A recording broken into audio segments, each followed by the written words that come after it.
Kundalini Research Foundation here in Zurich, Switzerland, speaking to Pandit Gopi Krishna at this autumn, 1976. Our moderator is Joseph F. DePong. Pandit Gopi Krishna, now in his 70s, is a yogi scientist philosopher. He normally resides in Srinagar, Kashmir, a province of India, but he has traveled abroad in order to meet with scientists and scholars interested in his lifelong work, which is Kundalini research. Mr. Gopi Krishna is the greatest living authority today on the awakening of the Kundalini and its entire ramification influencing every aspect of human life.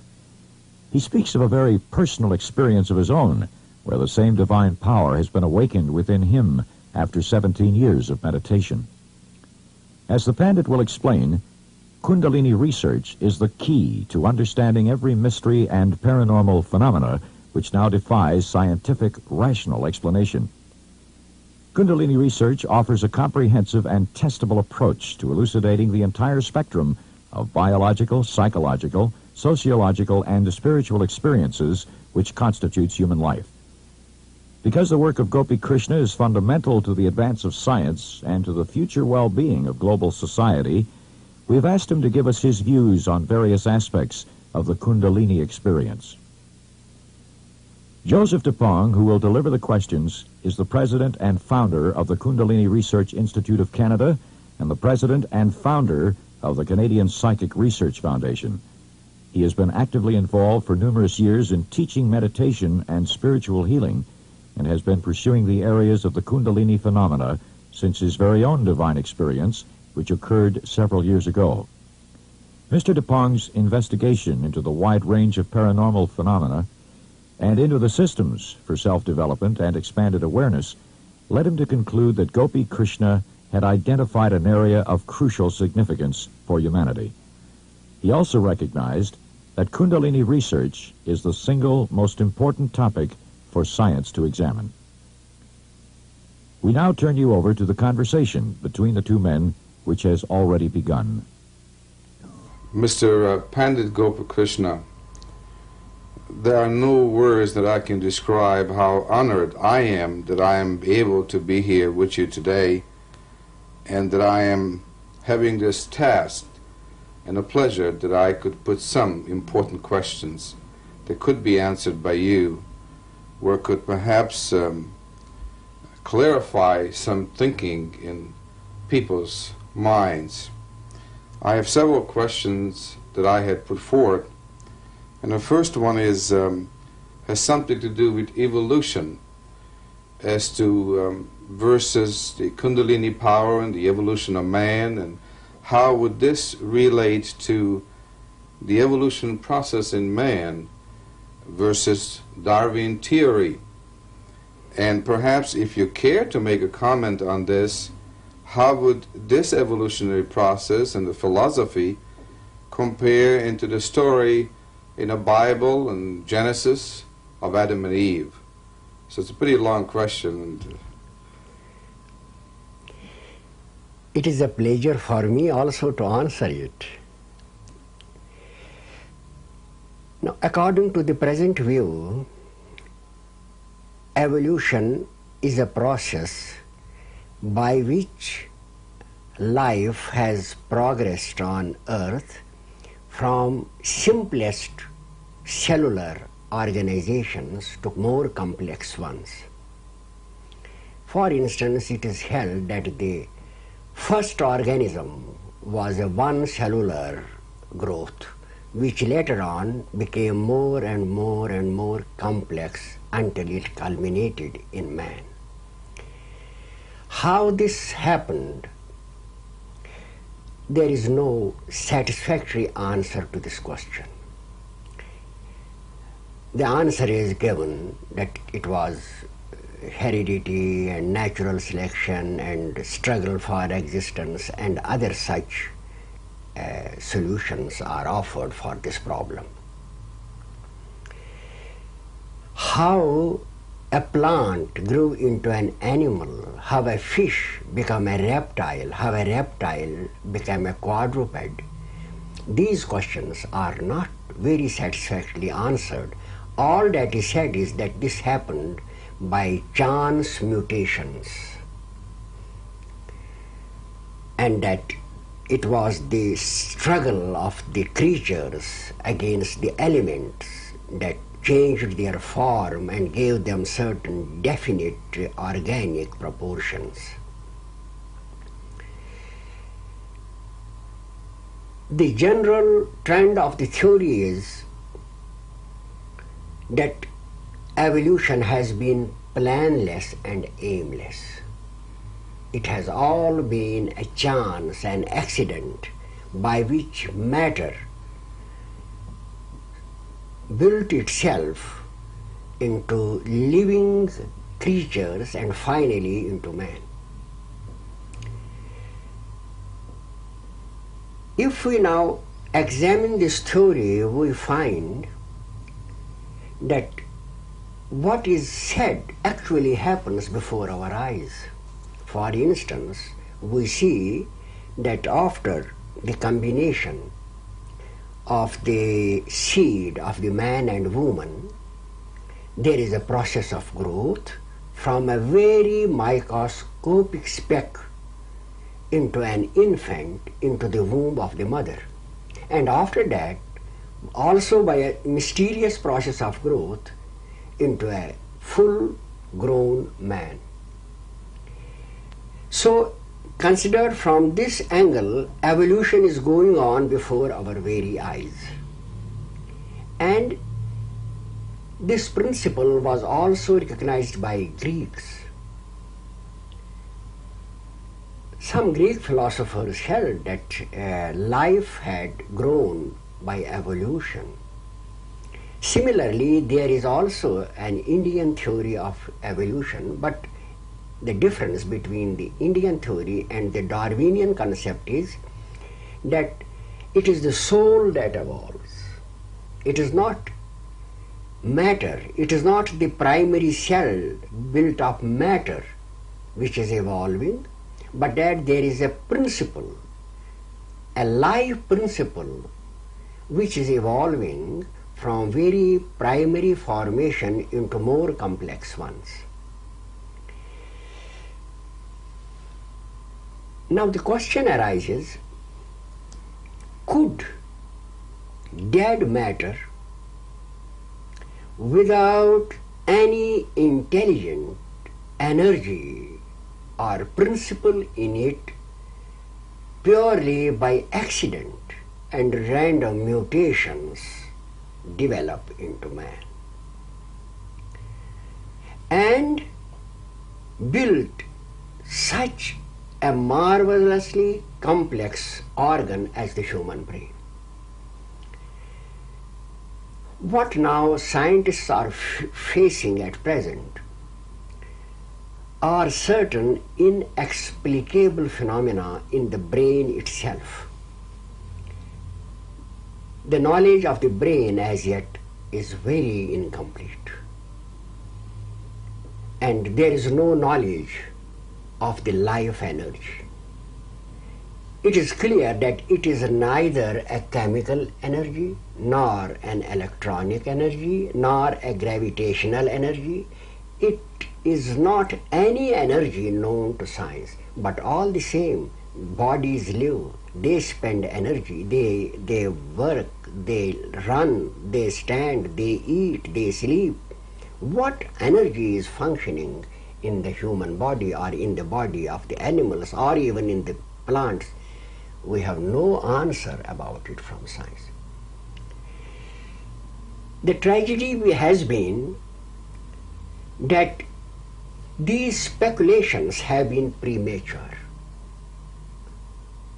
The speculation about evolution, the speculation about life, they have taken place when nothing was known or very little was known about the brain.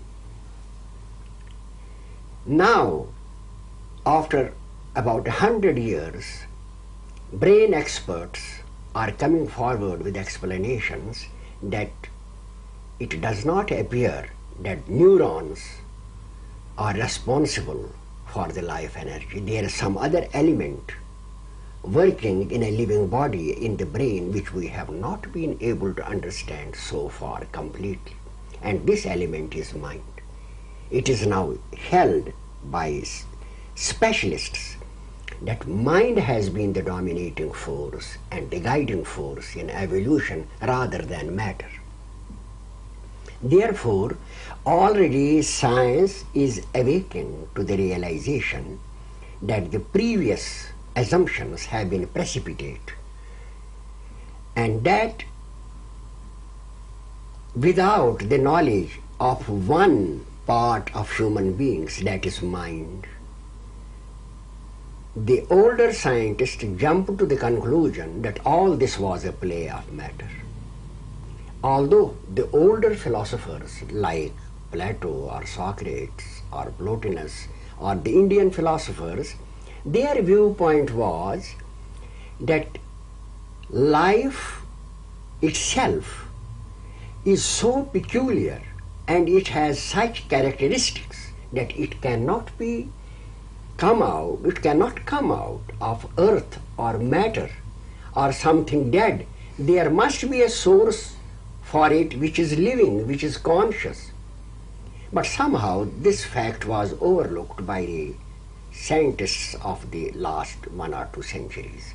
And this presumption was held that matter could explain consciousness also. Now here, digressing a moment, let us examine consciousness. All this theory of evolution is a product of consciousness. It did not fall from the sky. It did not come out of the earth, but it is a product of the human brain. And we are negating the same substance that has given rise to this theory. We are cutting at the roots of ourselves, of the fount of knowledge that we have inside, when we say that life has come out of matter and that there is no plan and no design in the universe. We are cutting at our own roots, because the first thing that a man has is design and plan. It is astounding what ignorance has been displayed by these proponents of the theory of evolution. You see, they say that the whole evolution is planless. It has no design. It has come about by accident. And what has it produced? A man who works by design and plan. You can understand the absurd contradiction that they are making. They are just negating their own existence and allowing the human mind to be subservient to dark forces, dead forces, unconscious forces of matter. This has been one of the greatest blunders in history. And the present condition of the world, disbelief and disharmony, crime and aggression, they also partly owe their existence to the uprooting of faith in the human minds. It is only a faith in the design and in the law of the universe, in divine judgment, in a divine power behind creation, that can keep the human mind on its path of evolution. Otherwise, there is no other power to check his wild tendencies, no power on earth. But this one idea, this idea that there is a God who watches my actions, there is a God to whom we have to worship, to whom we have to pray, this one idea, the neglect of it has resulted in the present condition of mankind. So, according to the faiths, to religions, evolution or descent or ascent of man has occurred through the will divine. There are different explanations given by different faiths for the appearance of man. We need not go into details in them for the reason that they are sometimes expressed in allegories or in a manner which was suited to the intelligence of the people of that age, but which are not suited to the intelligence of our present age after 2000 or 3000 years of intellectual advancement. So we have now to view it in relation to the present theories also, as well as what has been said in faiths. Here the concept of Kundalini provides a decisive answer to the problem. We know that mystical experience is a proved fact. Even a skeptical writer like Bertrand Russell admits its force. It is an admitted fact that under certain conditions, certain men found themselves in contact with a reality which is not perceptible to the normal consciousness. And what they felt there was a unity, was a radiating ocean of life, of beauty, of love, of intelligence and consciousness. Their accounts are so similar that one is led to the conclusion that this is a real experience. For instance, the Indian mystics, the Sufis, the Christian mystics, the Taoists, and all those who have had religious experiences of the highest type have described their experiences practically in the same terms. There are minor differences, but they agree on the fundamental issues. Now, taking into account this experience in which man finds himself in presence of a higher intelligence, which they called God, or Ishvara, or Brahman, or Allah, it becomes clear that the human brain has in it the capacity to reach another dimension of consciousness which is not accessible to the normal human beings. I am proposing a research on this because my own experience has led me to the conclusion that there is a specific energy in the human body. There is a divine power center in the human body which can lead to this experience. And this divine power center is known in India as Kundalini. And even in the Christian faith, we can safely assume that it is known as the Holy Spirit. It is the spirit which God breathed into the nose of human being, into the nostrils of a human being. It is the Holy Spirit, the life energy of the Creator. This is also known as such in India as the Shakti of the Supreme Being, as his power of creating life and the worlds.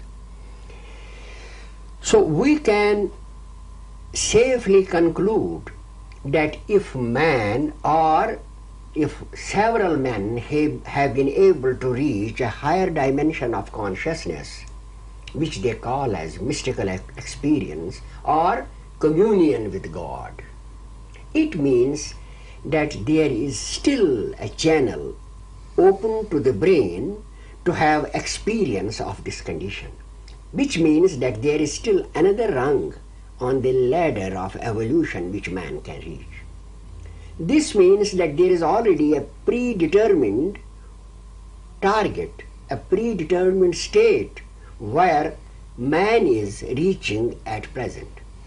And this then leads to the conclusion that evolution is predetermined. It has a target. It is not a haphazard thing. It is a planned thing of heaven, according to which man grew from a primary cell to his present state, as he is actually growing in the womb of his mother from a small, invisible speck to a full-blown man with his intellect, with his beauty, with his charm, and with his personality. This is very, very interesting, what you have just said. In essence, what you're saying is that it always has been the evolution of man's mind, and which means maybe it's directly defines some of the theories that we've been believing up to now. Do you care to perhaps draw a parallel in Darwin's theory or as well as in Adam and Eve's story? As I have said, Darwin's theory is more or less mechanical, material. It believes that somehow atoms and molecules combine together and led to life. But the religious view is that life was born out of the will of God. And the phenomenon of Kundalini proves that the evolution is planned, because man is already attempting to cross the barrier of his mind and to reach another dimension of consciousness. I should like to make this a little bit more clear. Now, for the last thousands of years, there has been an impulse in the human mind to know itself, to explain the mystery of creation.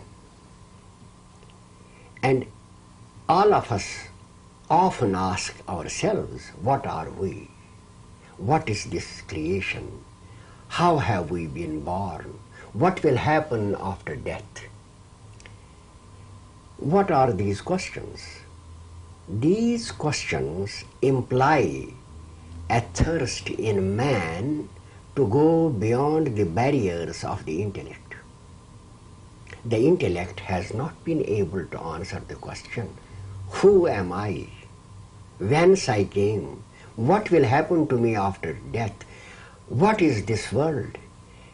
Intellect is not even able to answer what matter is actually, and what mind is, what is consciousness. So these deep questions in the hearts of human beings imply that there is existing a thirst, a search in his subconscious mind and even in his conscious mind to seek ways and means to reach beyond the intellect. And this is where the mystics of all great nations have come forward to answer some of these questions. Their answer is that there is a conscious reality, an intelligent power behind creation, and that with love, with devotion, with certain disciplines, with truth, with charity, with compassion, one can reach a state of mind where a communion with this intelligent reality is possible.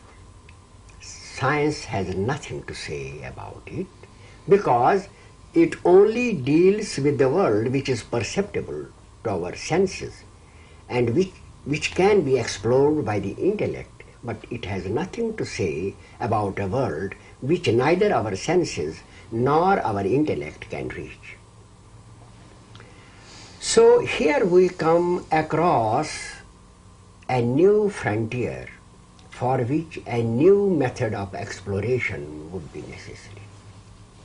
And Kundalini provides that channel. It is the Holy Spirit of life that has led to all the evolution from the primary forms to man.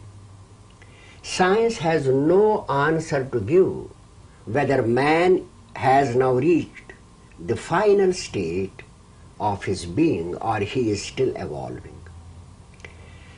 Some scholars, as for instance Teilhard de Chardin and even Julian Huxley, They believe that there is some sort of an evolution going on. And for Teilhard Chardin, this evolution would lead to a collective consciousness which will be in communion with the reality.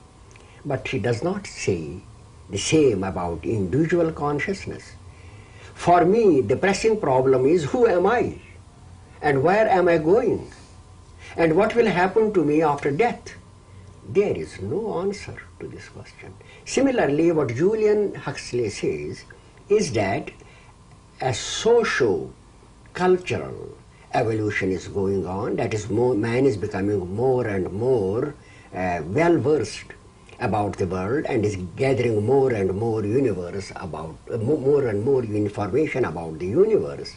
But that does not answer the fundamental questions. What is to happen to me after death? What am I? Am I born to die, or do I belong to some eternal source? These are questions which science is not able to answer, and these have to be answered by religion. This shows that nature has implanted a certain thirst in man to draw him towards a higher state where the questions that are tormenting him are answered. I found this in myself also. The moment I had the first experience, half of my questions melted away. They were finished. I was asking myself, what am I? I am sometimes ill, sometimes healthy, sometimes sorrowful, and then one has to die, and then suddenly the first vision saw me, that I was the drop of an eternal ocean, of a fire that was burning everywhere in the universe. And immediately all these problems vanished from my mind. The answer was there. You are eternal. You are a reflection of God. You are an atom from an eternal source. There is no death for you. There is no beginning for you. There is no end for you. And from that day, I felt satisfied. This was the answer directly given to me. But intellect, reasoning, experiment cannot give this answer. This answer everybody has to receive for himself. And it is this answer, it is for this supreme condition that religion came to guide mankind. Every religion, whether it is Christianity, or it is Hinduism, or it is Buddhism, or it is Islam, just shows the way to reach the state where these answers to the intimate problems of existence are vouchsafed to us. We can see this even from the phrases used by Christ, like the kingdom of heaven is in you.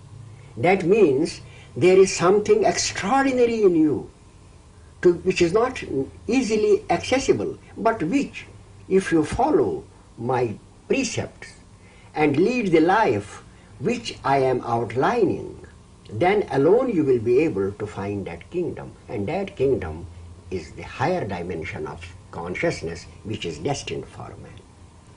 So far as consciousness is concerned, the religious testaments of humanity are the books of science. The present day books of science only apply to the material world.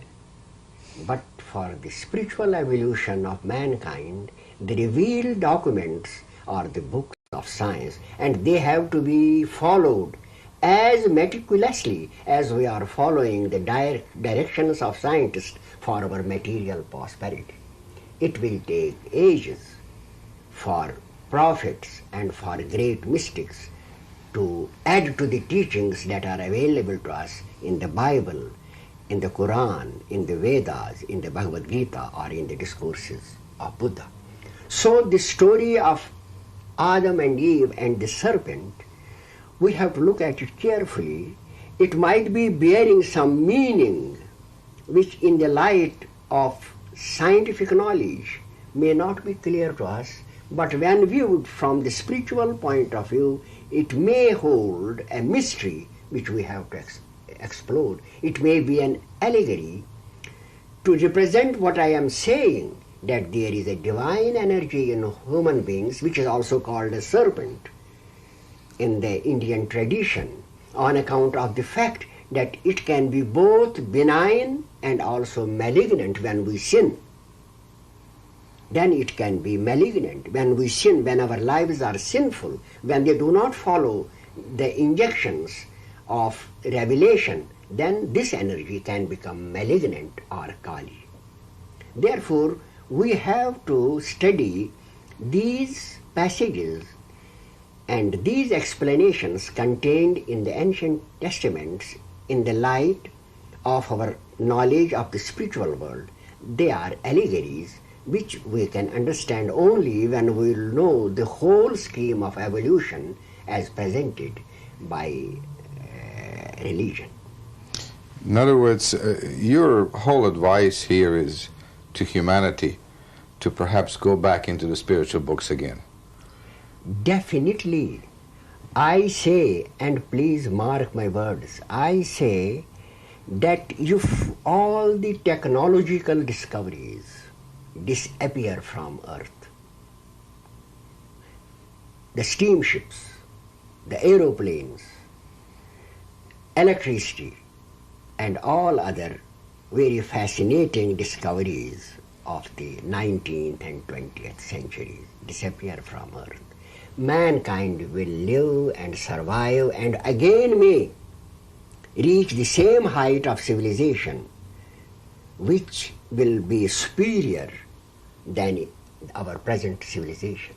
But if these fundamental teachings of religions disappear from Earth, the ethical codes and the sermons, as for instance the Sermon on the World, mankind will not survive another 100 years.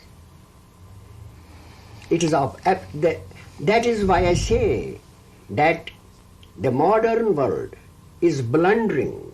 It has fallen into darkness. It has lost its way. Scientific discovery and all the facilities that we are enjoying from science are but an instrument, an aid to our evolution. But if we forget to evolve, then we miss the goal for which we are here, and its consequences can be disastrous.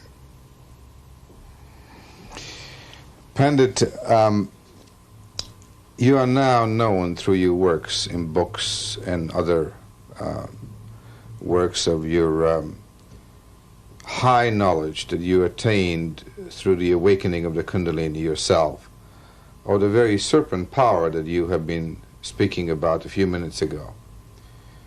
In the history of mankind, this past several thousand years, there have been many other illuminaries, such as yourself, Jesus, Moses, Muhammad, Krishna, and Buddha, who all had a full awakened Kundalini. Therefore, these people were enlightened.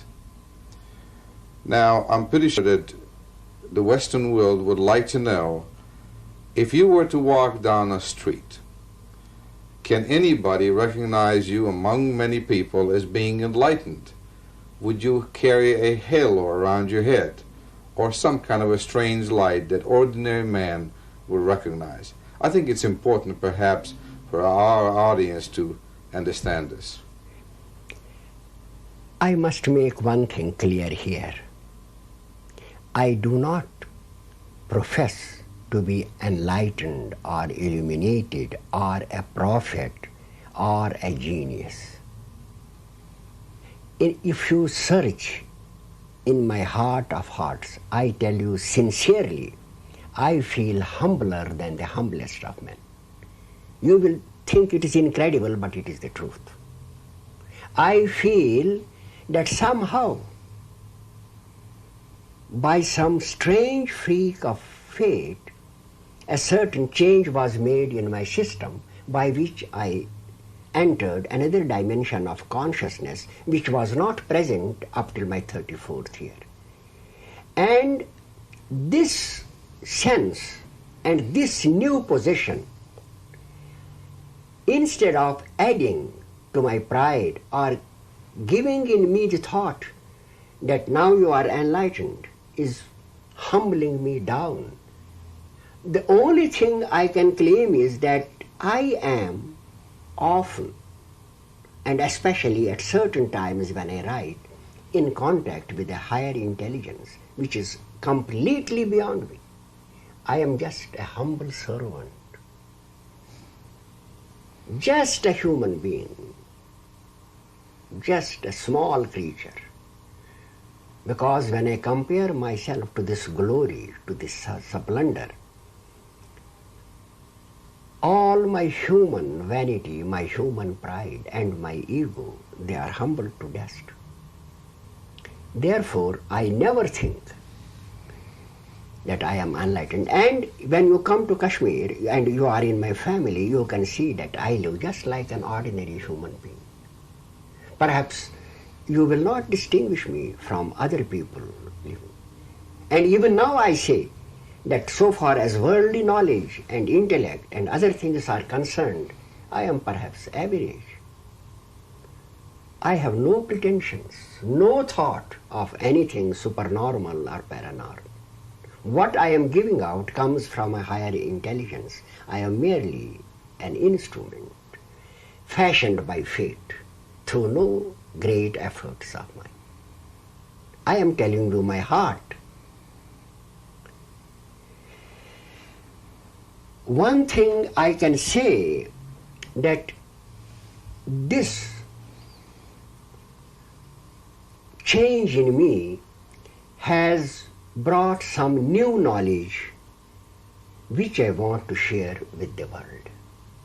And this knowledge is that there is in the human brain a chamber, a dormant area which can be awakened, and this awakening leads to a new kind of perception that has been the experience of the mystics and the prophets.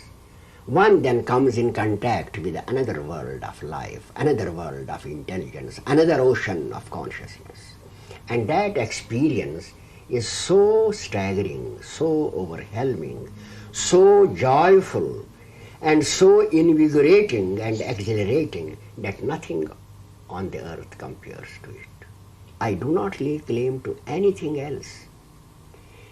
And as far as your question about illumination, I can say that the most prominent test of illumination internally will be to give knowledge that is beyond intellect and that is not known to mankind. This will be the first test of an illuminated consciousness. As far as the external appearances are concerned, there will be a charm in the personality of such a person.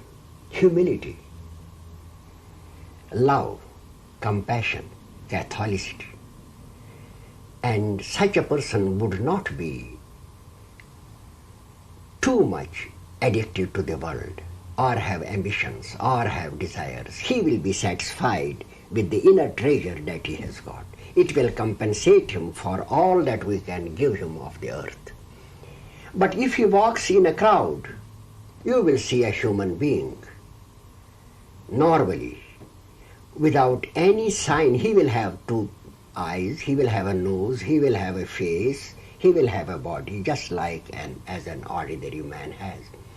Just as you cannot pick up a genius from a man of very ordinary intellect in a crowd, in the same way, it is not possible for you to pick up a religious genius, an illuminated person from the ordinary human beings. Because such a thing, if it were a fact, would at once create a difference between normal human beings and an illuminated person, which would not be conducive to the progress of the race, because he will be isolated, or he will be too much homage will be given to him, and he will not have to struggle and battle as he should. But people with finer perception or one who is illuminated himself can pick up another when he comes across him, either face to face or maybe at some distance. It can be possible. Moreover, I am giving into the hands of science certain physiological characteristics that will distinguish an illuminated person from an ordinary human being. So in essence, what you're saying is that there is absolutely no physical resemblance to something different other than an ordinary. He will look normal in his appearance, maybe with a better charm and a more fascinating personality, a better way of talking, maybe in such things, but not in the physical makeup. I mean, not any particular sign in the body outwardly that can show him. Pandit, we in the West are terribly concerned, at least a lot of people are, as to the conditions of the world which is in today, in one particular aspect. And recent statistics shows that human sexuality is almost becoming bizarre in a sense of turning inward and against an unhealthy attitude. And it shows that a lot of people are considering transsexual operations because they are very unhappy in life, changing their particular sex organs from whatever it is physically through operations. There shows in statistical data that in the last 20 or 30 years, homosexuality has increased about 10 times in the last 20 or 30 years. To what do you contribute these factors? And if so, would you care to comment on, are these healthy or natural occurrences?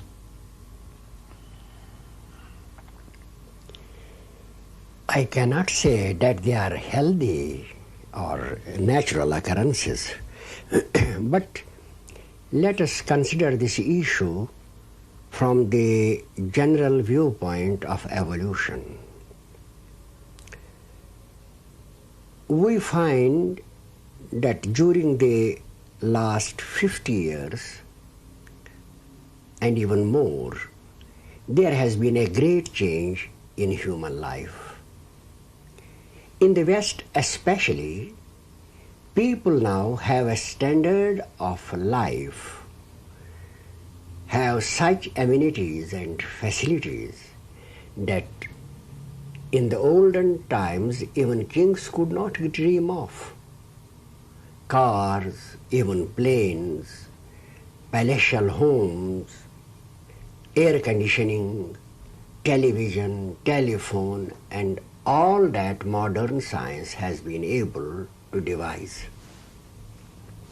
But in spite of this fact, we find that mental disorders are on the increase. I have been told that while the physical ailments we can find place in hospitals for people afflicted with physical diseases, for the mentally ill there is difficulty even to find places in the clinics, and that the number of mental patients exceeds that of the patients afflicted with physical diseases. So you can see that there is a trend towards the increase in mental disorder. So naturally, there will be also an increase in the perversions of the sexual instinct. There will also be an increase in the perverted tendencies of sex. The reason for this we shall discuss later, But at present, let me say that as we find at present, all the preventive measures or all the treatments that are being given to mentally ill people have not been able to lessen the intensity of mental afflictions. They are growing. Therefore, these operations, they may be successful in individual cases, but they will not prevent their occurrence. This too will increase like other mental disorders. And there is a reason for this. With the amenities provided by the civilization, with leisure, with listening to the television, with constant mental work, you are exciting the evolutionary processes to a greater speed. Now we know that meditation is one of the main methods for spiritual enlightenment, that all mystics and yogis lay stress on meditation and also certain disciplines of life. Meditation is concentration applied on some divine object. That is the only difference. Otherwise, it is also a kind of concentration or mental application. Human beings during these days are applying their mind through all the day to their work, to the newspaper in the morning, to television in the evening, to reading of books, to watching of other demonstrations, lectures, hearing lectures and other things. The result is that there is too much of concentration and meditation going on, and this results in the acceleration of the activity of the evolutionary energy. Now the result of the activity of the evolutionary is to stimulate the sexual region. And this stimulation is done for the purpose to send a stream of radiant power to the brain to have higher consciousness. But when the life of human beings blocks this upward flow of Kundalini energy, then it presses on the lowest chakra to find an outlet. So you will find a very strange phenomenon in all the civilizations, both of the past and present, that towards their decline there was an excessive and immoderate sexual thirst. You find this in Greeks, you find this in Romans, you find this in Persians, you find this in kings and potentates, because the upward flow of the energy is blocked. But the reproductive system is acting faster. Therefore, the energy produced presses downward. The result is that civilization and leisure and concentration and all the type of life which we are leading leads towards a more increased desire for sex. And then after that, people then try to satisfy this, with the result that the system is drained of the vital energy and the brain is deprived of the food that is needed for the evolution of mankind. The result of this is what we see: increased hunger for sex, and in those cases where there is some inner maladjustment, the hunger can take the form of homosexuality or other perverted instincts. There is therefore no wonder that there has been an increase in homosexuality, or that there is an increase in sex, or that people are demanding liberty in sex, both men and women, because they are tormented by this desire. There is no channel to direct it except to the brain. But our mode of life, our denial of God, our materialistic tendencies all act as a block to the flow of energy into the brain, with the result that people in general are tormented by sex.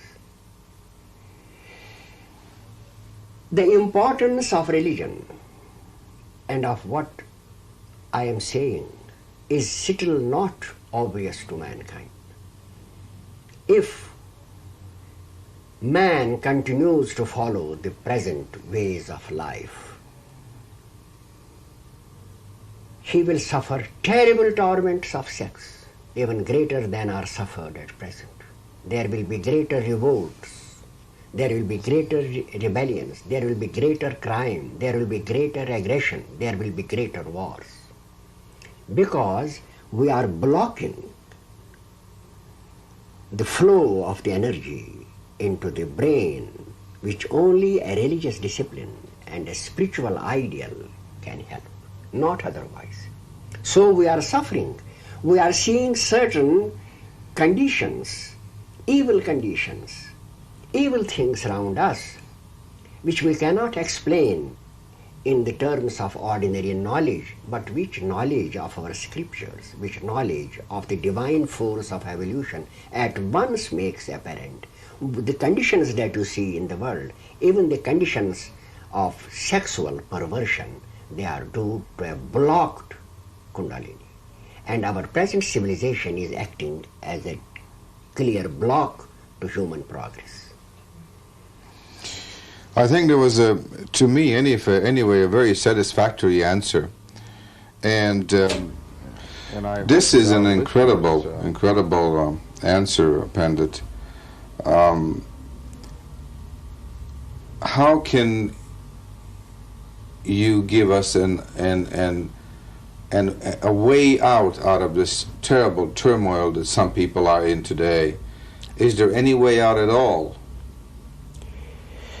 There is a cure for all afflictions.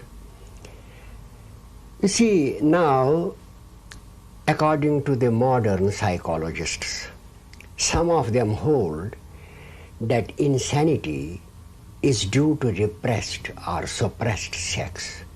This is especially the view of Freud and the psychoanalytic school. And then they advise that there should be indulgence without restraint. But this is against evolutionary needs of the human body. So even this thing will not cure the condition. On the other hand, it will lead to other complications as it is doing at present.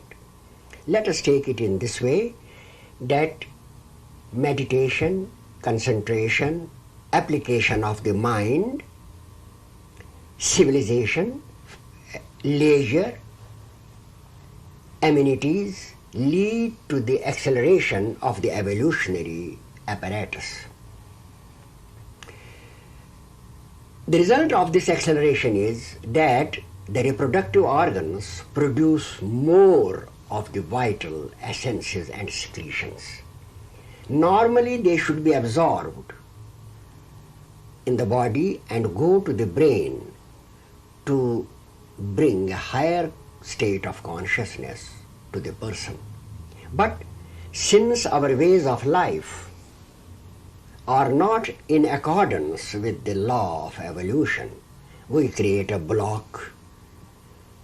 When this block occurs, the energy presses down on the sexual organs or genitals to find a way out, and the individual is tormented by an excessive sex desire. I even pointed this out in my review of one of the books of Alan Watts, which he had written about his own life.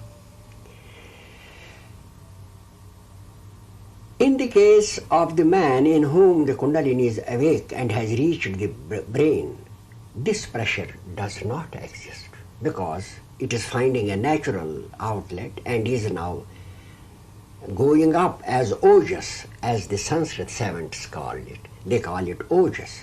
It is now transformed into a vital radiation which increases the power of human consciousness. But in the case of the one in whom this has not happened, it will continue to torment. The only way out of this difficulty is to follow the revealed teachings given to us by the prophets of mankind, to lead the life that has been prescribed by great prophets, that is, to worship, to pray, to be charitable, to be compassionate, to have love, to give, to live in the humbleness of spirit and not in wealth and overabundance, not in pride and vanity. When this thing is achieved, this goal is achieved, the nerves become purer and the block is gradually removed. The energy finds its place in the brain and instead of tormenting becomes the cause of inner joy and peace. That is why in some cases where a disciplined life is followed, meditation becomes such a source of strength, inspiration and joy.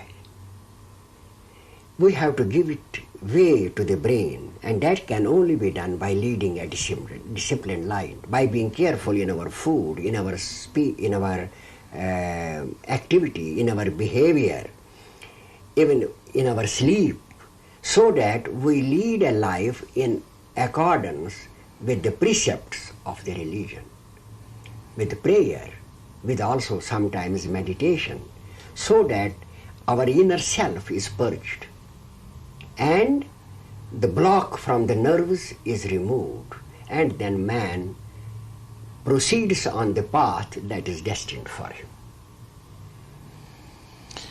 So this would be the only conclusion out of this? This is the only conclusion, the obedience to the law of evolution, the living of a natural, spiritual life, well disciplined and helpful, charitable, compassionate, without the ambitions and passions that create all the misery and the sorrow and the violence in the world.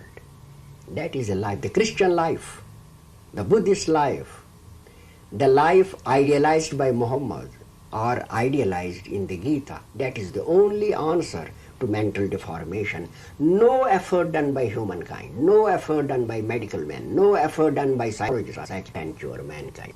This revelation is only remedy. Here now we are in the province which nature has kept reserved from intellect. Thank you. Thank you.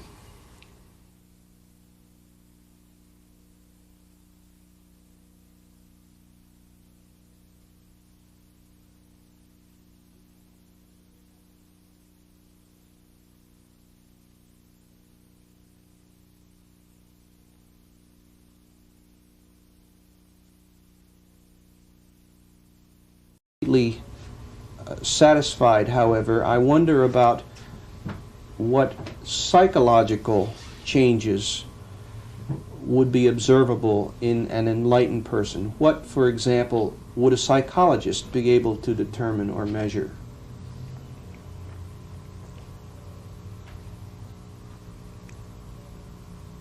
Kundalini is the purifying agent of the body and the mind.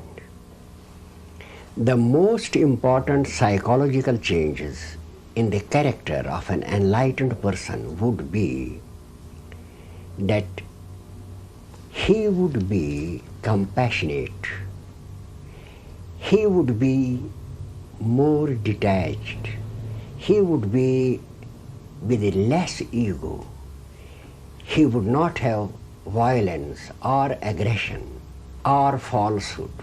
That is, Kundalini is the mother of morality. All morality springs from Kundalini.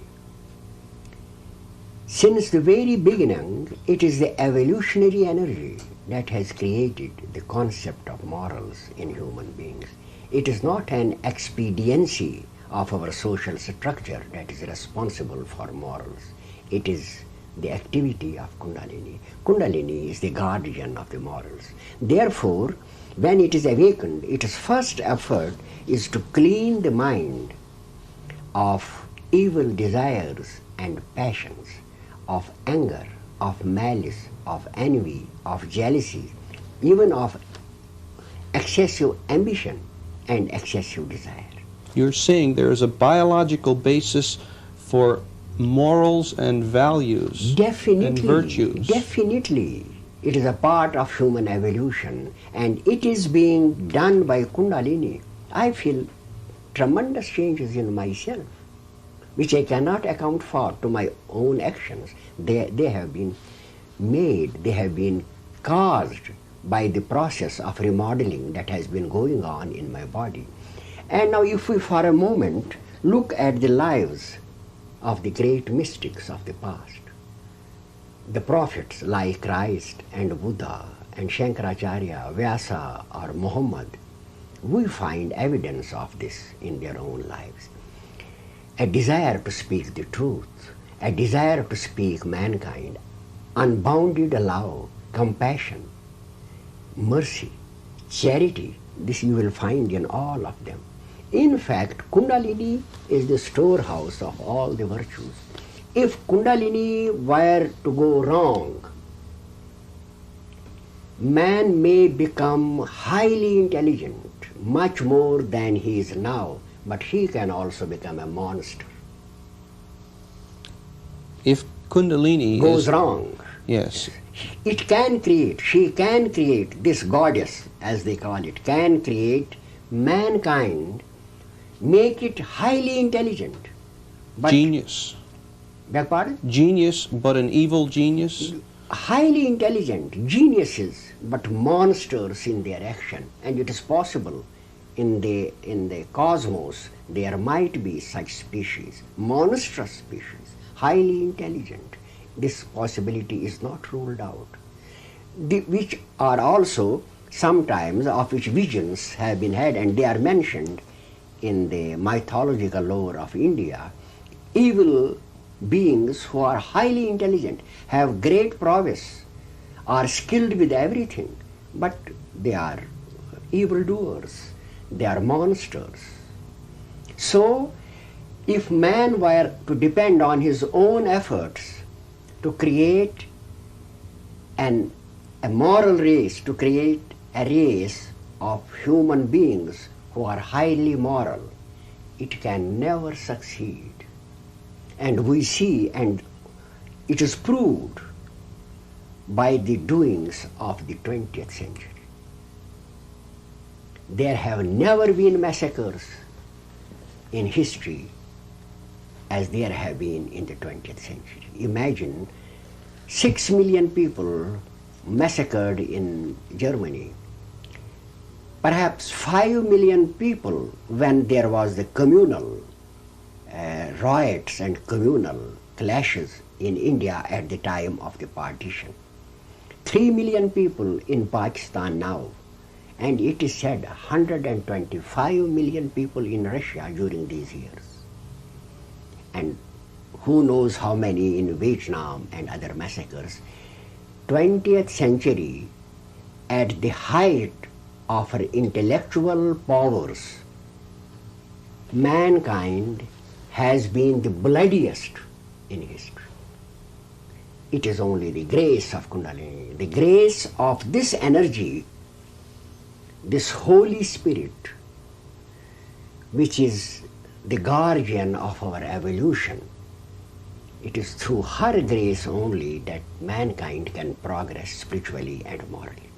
This is the reason why in all the revealed scriptures of mankind, in the Quran, in the Bible, in the Bhagavad Gita, and in the discourses of Buddha, such a great emphasis is laid on worship and submission and constant meditation on the divine power, because for the moral progress of mankind it is absolutely necessary that this divine power should be benign. No amount of learning, no amount of training, no amount of research on the lines of intellect can make mankind more merciful, more charitable, more loving, more elevated, more noble, except the purificatory processes of Kundalini. Therefore, in the enlightened, there is always a change from the gross to the refined, from the animal passions to the ideas of divine beings.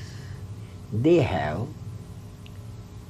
other concepts, other thoughts, other ideals, and all that they have given to the world, it shows the ideals that they had before their eyes. They are always giving to mankind their heart's blood, and they suffered in the process, every one of them, including Buddha, and served mankind to uplift her, because they knew that no other channel is open to man to reform himself and to reach to higher dimensions of consciousness or higher levels of morality except through the grace of heaven. And the grace of heaven is Kundalini.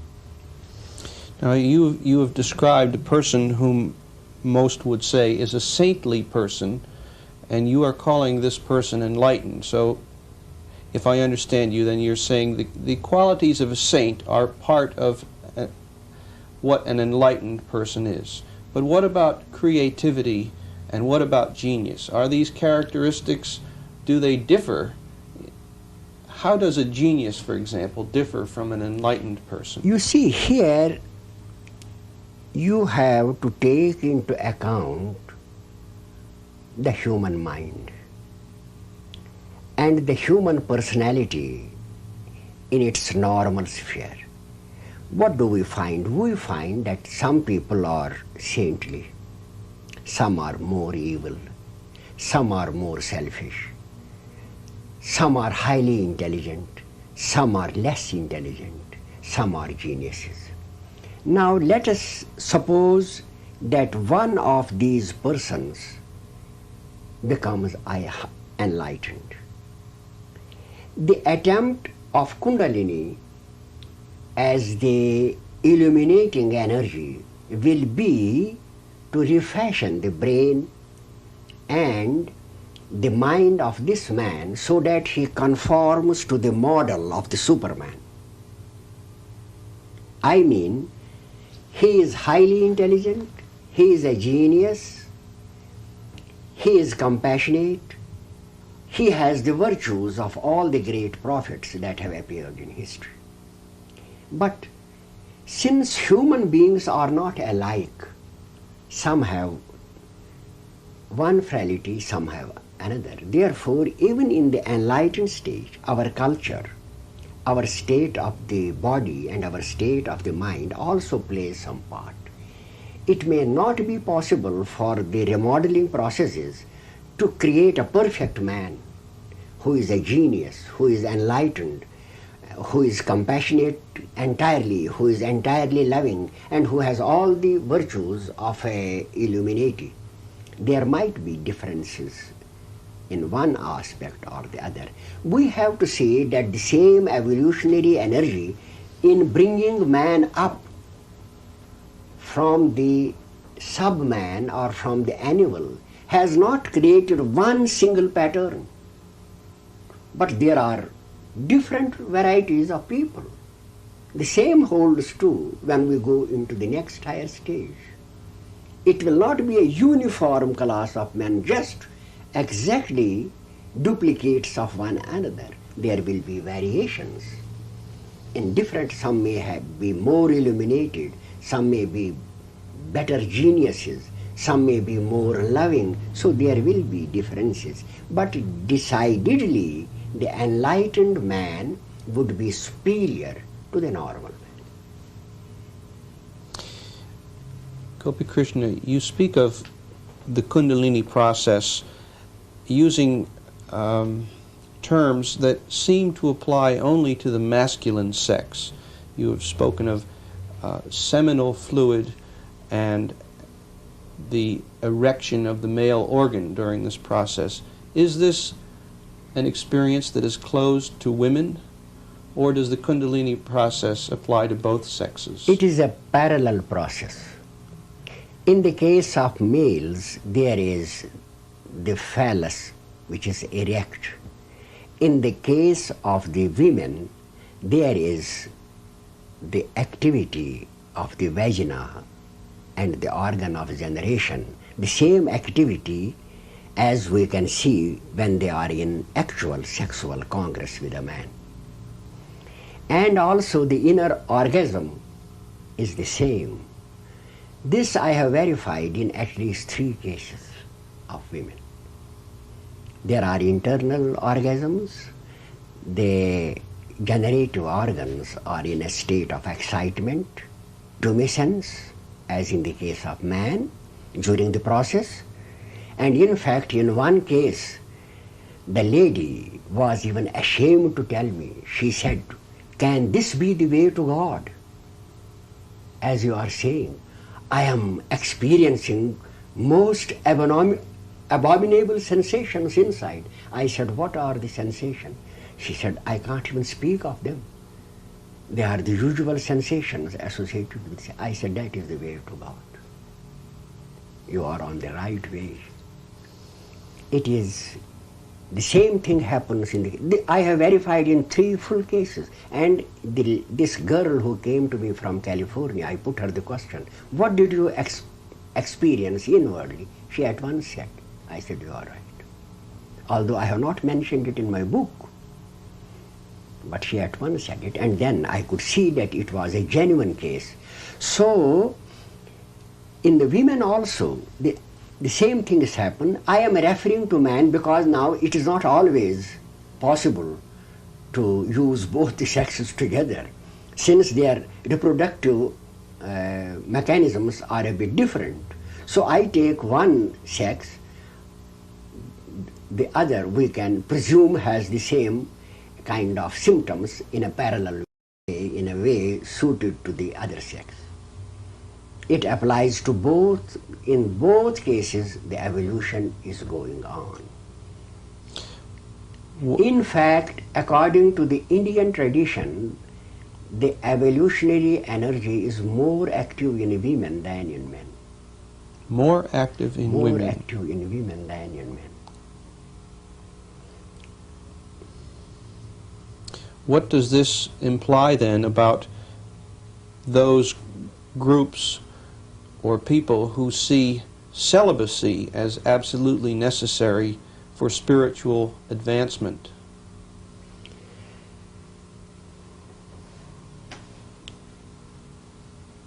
I think the time has come when we have to clear many of the superstitions coming from the past. We know now that Creator is not a human being. He has not only the mind and the brain of a man. He is a colossus who has created all these universes. And he would not create man and plant this instinct in him just to let him torment and torture himself by following the path of celibacy. And then, if evolution is the purpose of life and man has to attain a higher dimension of consciousness and to live for aeons on earth as a new species of highly gifted individuals endowed with cosmic consciousness, then the very idea of celibacy is a revolt against nature. It then means that no evolution beyond the human level is possible or should be attempted. It is a negative philosophy. It is a philosophy of despair. Man is in a state of transition. He has not yet become a perfect man. A perfect man means an enlightened man, a prodigy, a superhuman being, a yogi. And this is his transitional period. And now if he tries to stop his propagation, it means he is working against the will of God. And you will find that in many, many cases, monastic life has led to obsession, even in the case of the spiritual realm.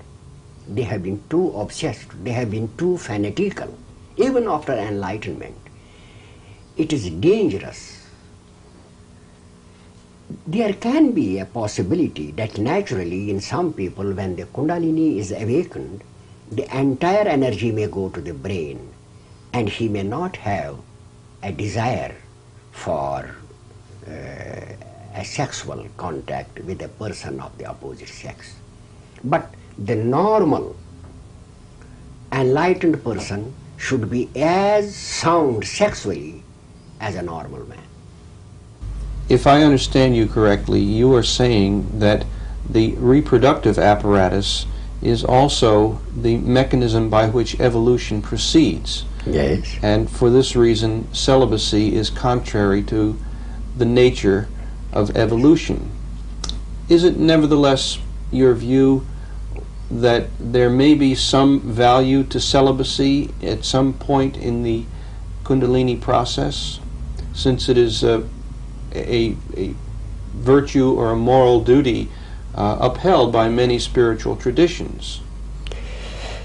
You see, in the first place, there is a difference in the meaning of celibacy and continence. Celibacy means a life led more or less without sexual gratification, an unmarried life, a life of continence. Such a life is not in accordance with the laws of nature. But control of sex and mastery of the appetite and continence for varying periods is necessary for one who is awakening Kundalini through yoga. The reason for this lies in the fact that so far as I have been able to judge, some dormant region of the brain awakes to activity. And this increased activity of the brain needs a more powerful form of psychic energy, not the normal psychic energy which we are using, but a more potent form of psychic energy, or bioenergy as they call it. This is supplied by the reproductive organs. During the first phases of the awakening, the brain must be fed by all that is possible. It must be fed by all the energy that can be manufactured by the reproductive organs. In fact, during this period, the sadhaka is virtually in a state of insanity. He is already now on the threshold of higher consciousness, but his body, his vital organs, and his nerves are not attuned to this high dimension of consciousness. The result is that this energy is now needed to feed the brain, to keep it in a state of sanity. This I experienced on myself. In fact, such marvelous events occurred, which I have not written down in my memoirs because I thought they would not be believed. So I have eliminated them. But such marvelous events occur, and there is such a suction of the energy through the spinal canal that sometimes one is frightened. but it is essential to save the brain. Every ounce of energy, I mean bioenergy, possible from the body is pressed into service to save the brain till the adjustment of the nervous system and the brain is complete. During this period, even one emission can be fatal. This has also been mentioned by Arthur Avalon in The Serpent Power. He has cited an Indian authority, I mean a book, in support of this, and this I have verified from my own experience. Can you be specific about the time frame during which this extremely critical situation exists? The moment when in the practice of yoga we see light streaming into the brain, or when pranayama reaches an advanced state and there occur periods of loss of body awareness, we should then presume that the Kundalini is more or less active. And during these periods, if the condition is clearly perceptible, sometimes it is imagined, that is a different matter. But if it is clearly perceptible, and there are also corresponding changes in our digestive system and in the eliminatory system, in our pulse, we should then at once come to the conclusion that Kundalini is awakening. And from this period on, sexual intercourse should be avoided. In fact, the appetite is dead during this period. Naturally also there is a safeguard. There is no longer a sexual desire because all the energy is sent up. But in some cases there may persist the desire, but it has to be controlled for some months. And then there occurs again a powerful upsurge of the sexual desire automatically. Then one should know that the adjustment has been done to a more or less extent, and that he can now indulge in this process again. But even in such cases also, caution is needed for some time. So in the transhuman state, a person has the conscious ability to control the flow of the Kundalini energy and can choose to allow it to pass out through sexual emission or to go into the brain. Here I must now first explain the position. Once the Kundalini is aroused and the channel is opened to the brain through which the sex energy now goes up, after a period the balance of the body is restored, which means that this energy continues to grow up, and at the same time the sexual reproductive system is again capable of performing its function. If this person again meditates, say after a few years, or again tries to still expand his consciousness, then there will be another period when Kundalini will be working very forcibly, sending all the stream of sexual secretions into the brain. But again there will be an adjustment, and again the sexual power is restored. When once it is restored and man is established in the enlightened state, he can now choose. He may spend the energy in the intercourse and have a child, or he may send it upwards. He may have the intercourse but send the energy upward into his brain. Then there is no emission outward, but the orgasm occurs inside and the energy streams up into the brain. This can be distinctly felt, and this is mentioned in numerous books.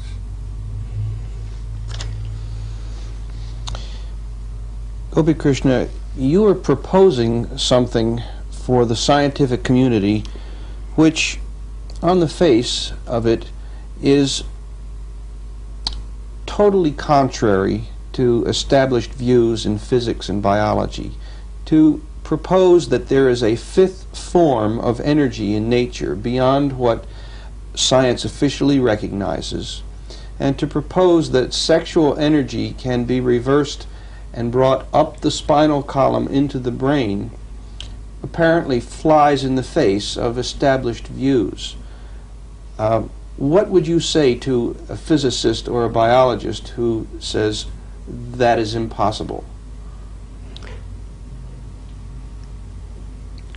What could I say to a religious fanatic who thought that all the wisdom was contained in one book?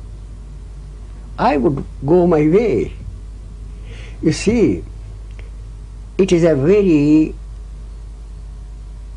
paradoxical position.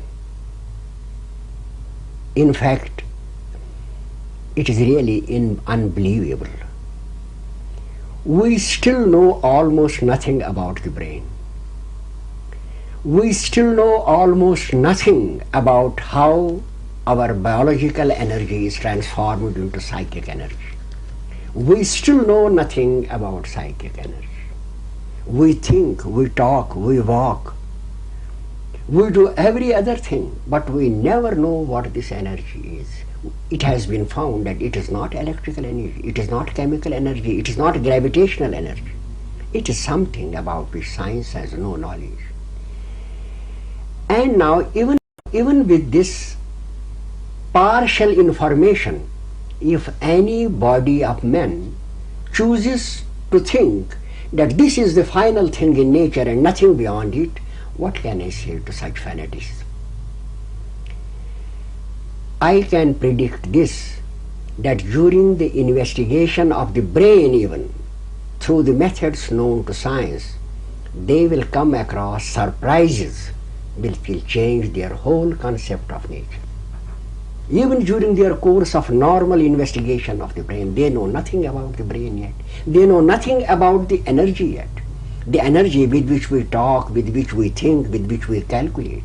It has been a fatal blunder of science during the past 2 centuries, and the result is the present explosive condition of the world.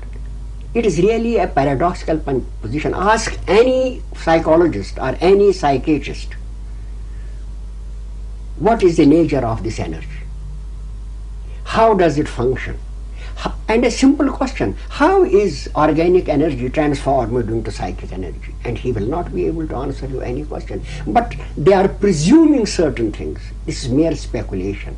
And once research on Kundalini is started, all these very huge edifices, if not all of them, at least many of them will fall to the ground. And it will be found that one life energy animates all the forms of creatures on earth, and that it is a bewildering energy. It is staggering.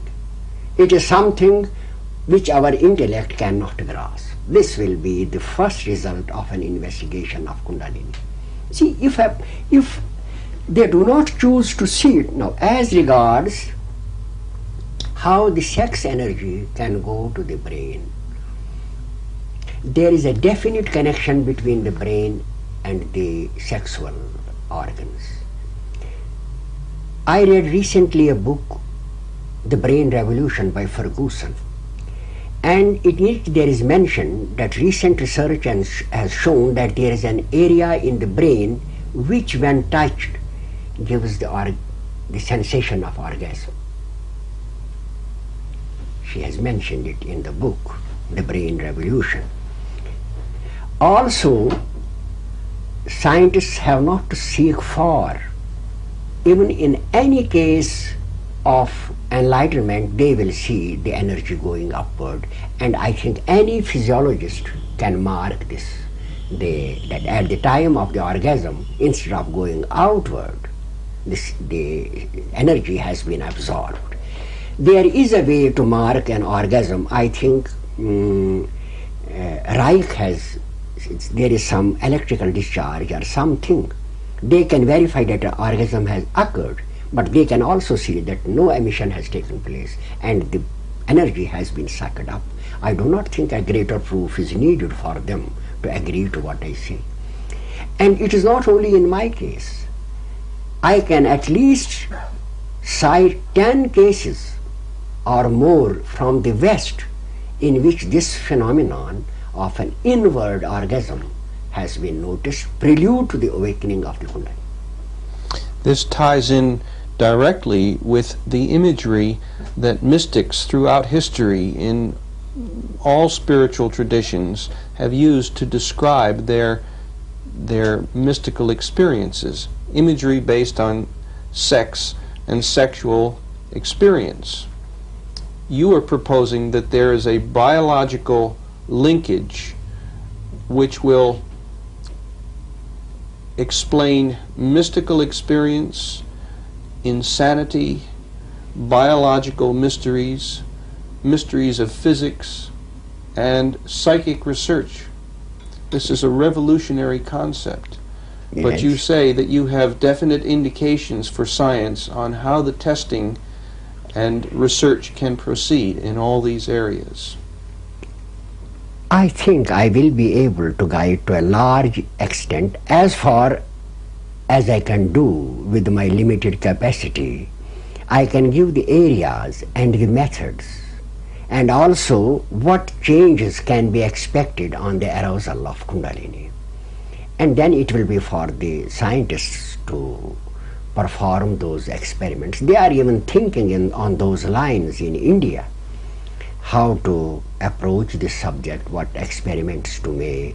And also there is a huge amount of documentary evidence in the mystical literature of India, which can be seen and examined at any time. The prevailing view in Western psychology is that mystical experience is an aberration of mind largely associated with, if not due to, repression of sexual experience, sexual energy.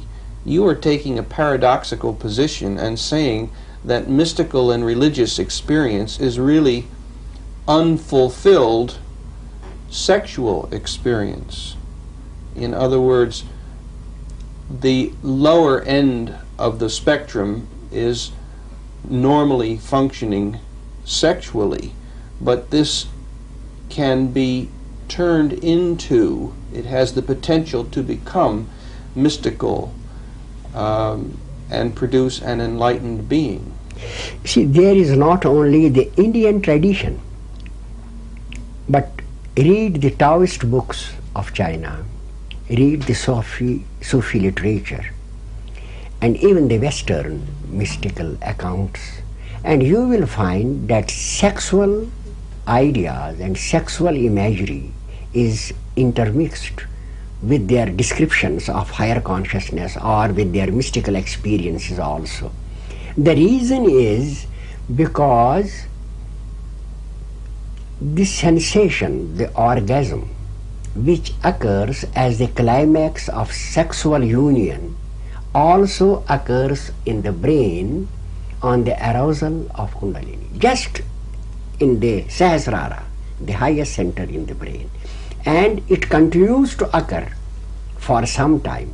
And finally, in place of orgasm, you have now a bubbling fount of happiness. It is for this reason that mystical experience, according to the Indian masters, is designated by the word Sat Chit Ananda, existence, consciousness, and bliss. It is now a bubbling fountain of joy. The substance used is the same, but it is now transformed into ojas, or psychic radiation, which feeds thought, which feeds our consciousness, and then the whole consciousness is transformed, and the yogi blooms as one who is now in touch with another dimension of life, which is full of joy and light. The thing is the same. Pandit, many people are seeking spiritual advancement, spiritual growth today. And in this process of searching, they are coming again up, they are finding many areas where there's diversity of opinion. I'd like to ask you a series of questions which are designed to give advice to spiritual seekers. Good. First of all, are you yourself a guru, and what words of advice do you have for people who are seeking a guru? Guru in Sanskrit means a preceptor or a teacher or an instructor. One who has disciples and students whom he is teaching and instructing. In that sense, I am not a guru. You do not accept disciples. I am not having disciples for the reason that then I take a moral responsibility upon myself, which I cannot discharge satisfactorily, as I wish to devote my whole time to the research of the subject. What would you say to a person who asked you if you were a guru and you had to send him away? What advice can you give to that person? I would ask him if he belongs to Christianity to read his Bible, if he is a Hindu to read the Bhagavad Gita, if he is a Muslim to read the Quran, and to act on the basic teaching, leaving the dogma aside.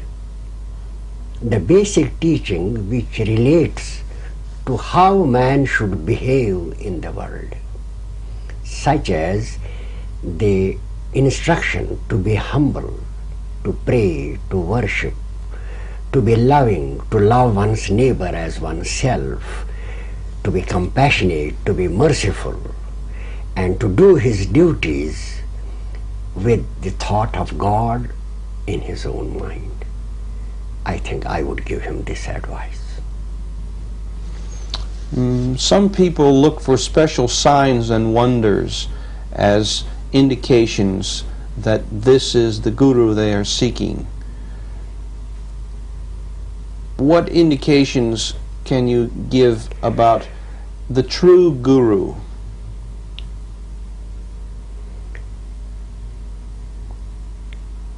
His behavior through life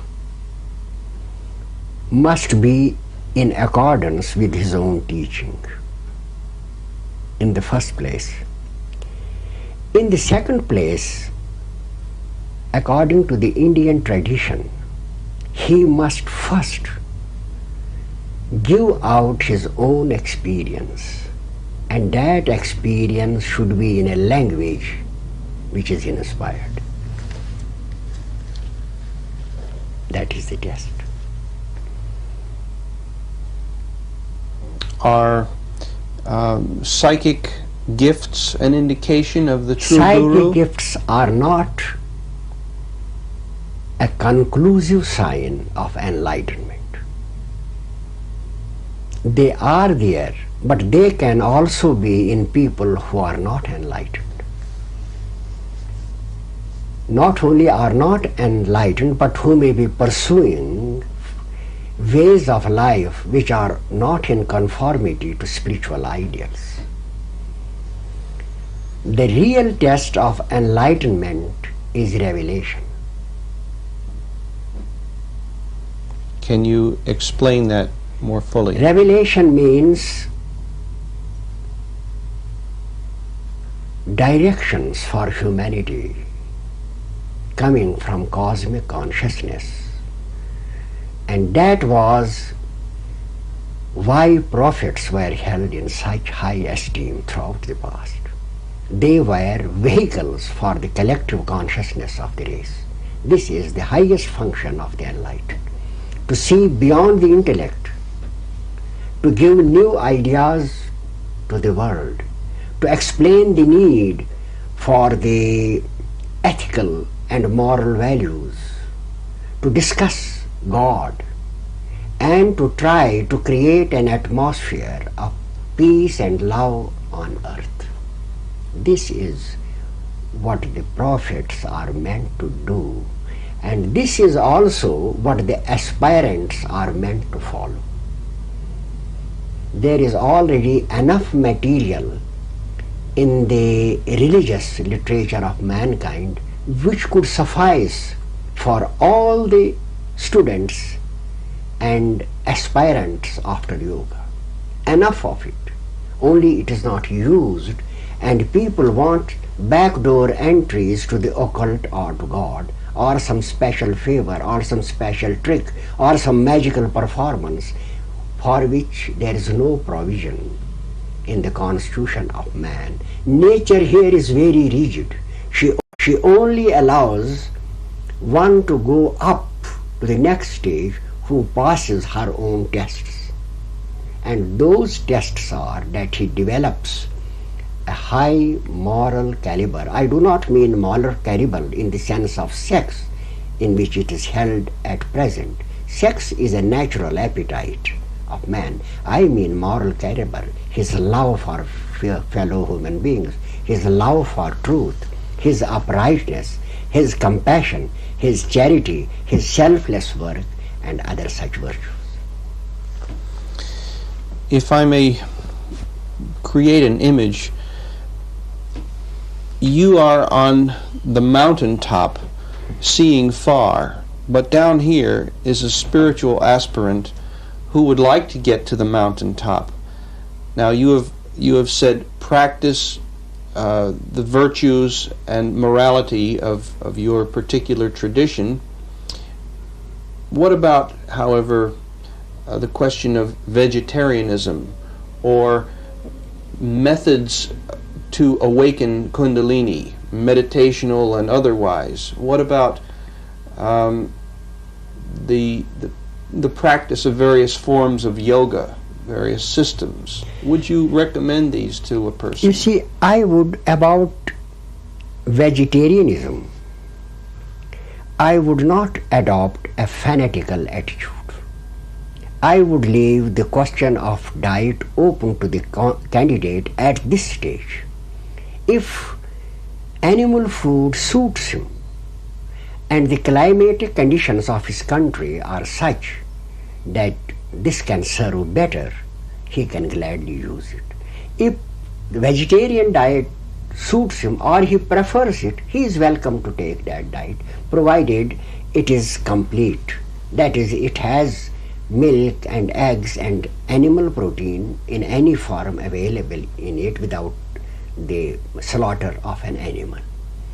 I would leave this question to the candidate himself. Also, if he wishes to practice yoga, then I would ask him to practice it according to the tradition. That is, according to the 8 steps. And the first 2 steps are what I have already said, yama and niyama: worship, prayer, self-control, regularity, compassion, mercy, love, and absence of malice, violence, aggression, and virtues of this type. They are the first steps to yoga. So he has first to gain perfection in them, and then he can go on with asana and dharana and samadhi. But if he likes to do all together, he is even welcome to do that. He can even practice meditation side by side with his other effort to raise himself in morals and ethics. There is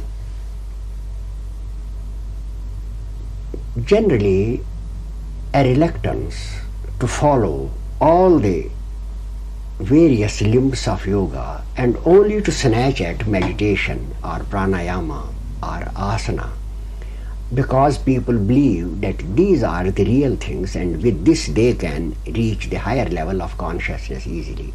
But that is not possible. The whole cerebrospinal system has to be purified of poisons. And greed, malice, immoderate ambition, passion, malignancy, malevolence, hatred, aggression and violence create nerve poisons which will be a hindrance to any practice of yoga and would not allow the aspirant to reach the desired state. He would just waste his time. So it is necessary for him to attend to the other steps also.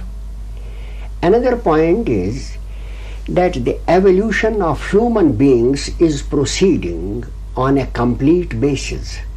The will, the imagination, and the emotions all must evolve correspondingly. It would not do to have an evolved imagination with a weak will. Therefore, the first two limbs of yoga, yam and niyam, develop the will also, and that is an essential part of yoga discipline. So the key words for you then would be moderation and balance.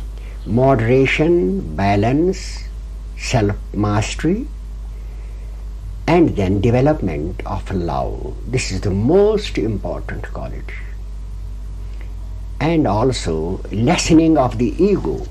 The man who believes that by doing yoga or following a certain discipline has become superior to others or is now in a better position than others is creating a barrier for himself which no amount of meditation can overcome.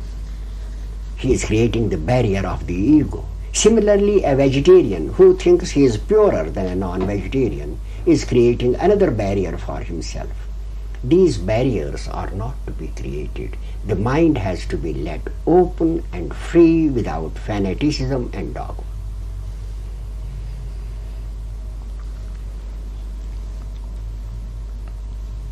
I would like now to focus on the scientific aspects of your work.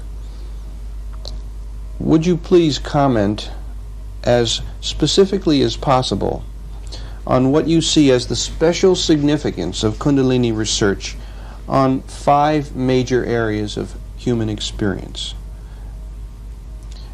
1. What is the significance of Kundalini research for physics? 2nd, what is its significance for psychology and psychiatry? 3rd, religion. Next, education. And last of all, politics. Yes. So let us first take physics. The research on Kundalini will, of course, bring before the observers one in whom enlightenment has occurred. I mean the last stage. And in the state of enlightenment, the solid reality of the world vanishes. So, what the physicists are now encountering in the subnuclear depths of matter, the enlightened sees it as a reality. The solidity, the mass, the heaviness, and the reality of the universe ceases. You can even verify it from the Indian tradition. It is repeatedly mentioned that all that we see, which we think as solid, as sound, or having mass, or having a velocity, is just a projection of consciousness. It is just a creation of consciousness. This is what the enlightened will say to the world, that all the universe that you see is the dream, is the projection, is the superimposition of a staggering consciousness that encompasses the whole universe. You are saying that ultimate reality is consciousness. Is consciousness. But a consciousness which human consciousness is not even able to imagine. In the enlightened state, only a glimpse can be had of the sun, just a slightly better glimpse than in the normal consciousness, and even that glimpse is sufficient to show that there is a glorious and everlasting and unimaginable, incredible life, consciousness and intelligence behind the universe. And all that we see and hear and taste and smell is its creation. That would be the vision.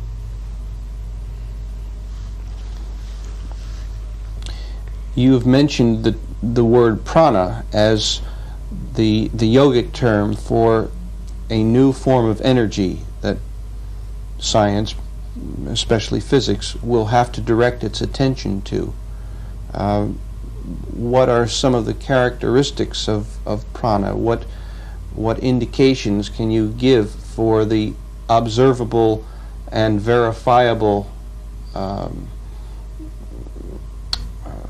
discovery of this, what at present I have to say is a hypothetical form of energy? Yes. You see, though it is hypothetical, but it has at least the testimony of hundreds, even thousands of yogis for the last thousands of years. This prana is used from the Vedic times, and thousands of sages who never spoke a word which was not the truth have testified to its existence. Now, prana is something which is not possible to explain through human language. It is a super intelligence, almighty and all powerful substance, medium, and which is capable of creating any form of life and any object of the universe, even those which we cannot perceive by our senses. This is the substratum of the material universe. In other words, I would say that behind the universe there is an energy which is not even thought of by our physicists, which is in fact the real energy from which matter comes out. Prana is the substratum of the material universe, yes, from which the presently recognized four forms of energy, electricity, magnetism, gravity, and the nuclear energy, yes, come. This is the stuff from which creation is born. This is the energy of the Creator, the first energy of the Creator from which all is created. That is prana. Is physics approaching this through subatomic? It is coming nearer to it, definitely. It is coming nearer to it. And in the Sanskrit terminology, the generic name is Shakti, energy. And the generic name of cosmic consciousness is Shiva or Brahman.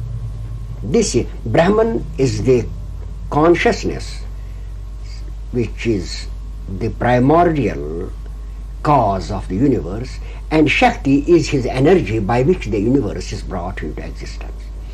What the future research will reveal, I cannot say. I mean, about the nature of Shakti, maybe its deeper nature, or about its components, or whatever it is. But so far as the mystical experience and the experience of yoga is concerned to this day, there is one cosmic consciousness which has the power of creation, and that power is known as Shakti. We can call it Maya Shakti, the power of illusion, or Shakti or Prana Shakti. It is a mysterious power which may be behind what we call as the material energy, which may be even its source and its cause.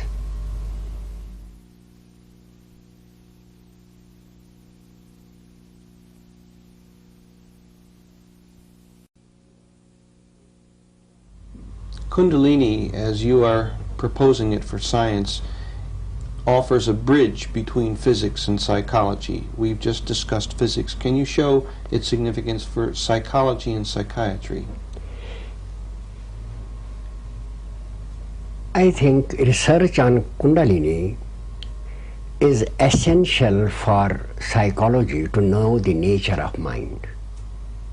At the present moment, psychology deals only with the observed phenomena of mind, but nothing about its nature or what energy feeds the brain or how it is related to the body or how does the body act on it or how does mind act on the body.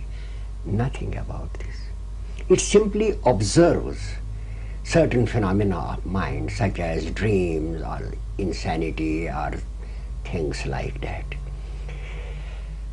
Research on Kundalini will for the first time reveal to the psychologists how energy is supplied to the brain, what is bioenergy and how it works. It will bring before it the fact that the energy in the body, that the life in the human body is super intelligent, and that the chemical actions and reactions, our muscular actions, what happens in the sleep is not done mechanically by the cells, but that an intelligent energy courses through our body, acting and reacting, and in such an amazing and bewildering way that the human intellect cannot even trace its activity. This would be the first lesson for psychology. In fact, psychology will begin from the time of research on Kundalini. At present, psychology is no science because it does not know the nature or even how the life energy is working or how the mind is acting on the body or how the brain is fueled. It does not know many essential things. It only records some observed data about dreams, about sleep, about mental disorder, or about habits, or about that there is will and imagination and feelings, things like that. But it gives us no hints about life at all. So the study of psychology will really begin from the day research is made on Kundalini. I am not making an exaggerated statement. I am saying it with full consideration. At present, psychology is a disputed realm. Different psychologists have different theories. For instance, McDougall believes in a soul. Other psychologists do not believe in the soul. And now some biologists like Dr. Penfield, neurophysicists, they say now there must be another element in the human body. So there is confusion about the fundamentals, whether mind is an energy or is it just a transitory manifestation of some chemical activity in the body. So with this controversy about the very fundamental nature of mind, how can we expect a science to grow? About the physical science, at least we have the satisfaction that that matter which we observe or touch or see or smell undergoes certain changes through in our laboratories, and we are able to form opinions about those. But about the mind, we know not. We even do not know whether it is a lasting substance, whether it is an independent energy, or whether it is just a chemical action of the body. Therefore, what we call modern psychology will be a science only when Kundalini research is started. What will this tell us about the nature of mental illness? That will come in psychiatry. Would you speak then about psychiatry? Yes. Well, the nature of the mental illness, so far as my experience goes, it is subject to verification. What we know as a human personality, the living, thinking I, is a certain spectrum of the bioenergy. prana. Actually, it is not the Atman. This ephemeral I, this ephemeral human ego, this ephemeral human personality, which thinks, imagines, feels, is a spectrum of prana which reflects the eternal light as a dewdrop reflects the sun. Everything happens by that reflection, by that eternal sun. But the sheath which now thinks, works, runs, fights, wars, is a spectrum of prana, of this amazing life energy. And now, according to different traditions, it has different sheaths. For instance, according to the Indian tradition, it has 3 or 4 or 5 sheaths. One is mind, one is body, one is the prana sheath, one is that. Similarly, in other traditions also. But this man who we know and I who am talking, am a spectrum of prana. The light divine is behind it. It is unaffected. It is neither born nor died. What we perceive is the reflection of that light through the spectrum of prana. And this spectrum of prana in every individual is different. All life has evolved through the spectrum of prana. There is one specific spectrum for apes, another for baboons, another for elephants. It is this spectrum which is the heredity also, which carries on life from generation to generation.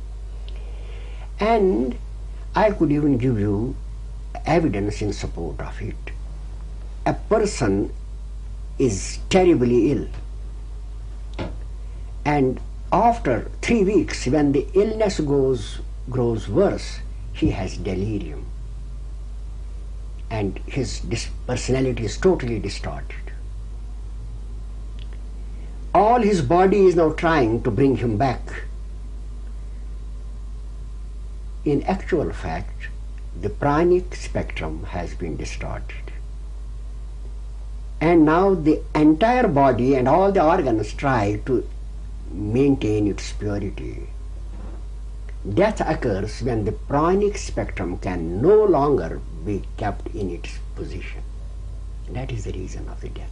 Disease occurs when the body becomes impure.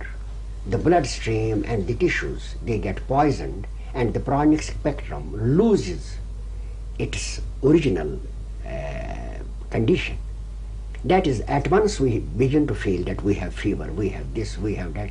In fact, prana is the substance of which the purity is maintained by the body. What the scientists hold is that the effort of the body is to maintain the purity of the blood, which supplies the brain. But actually it is not the blood, it is the pranic spectrum, which is the aim of our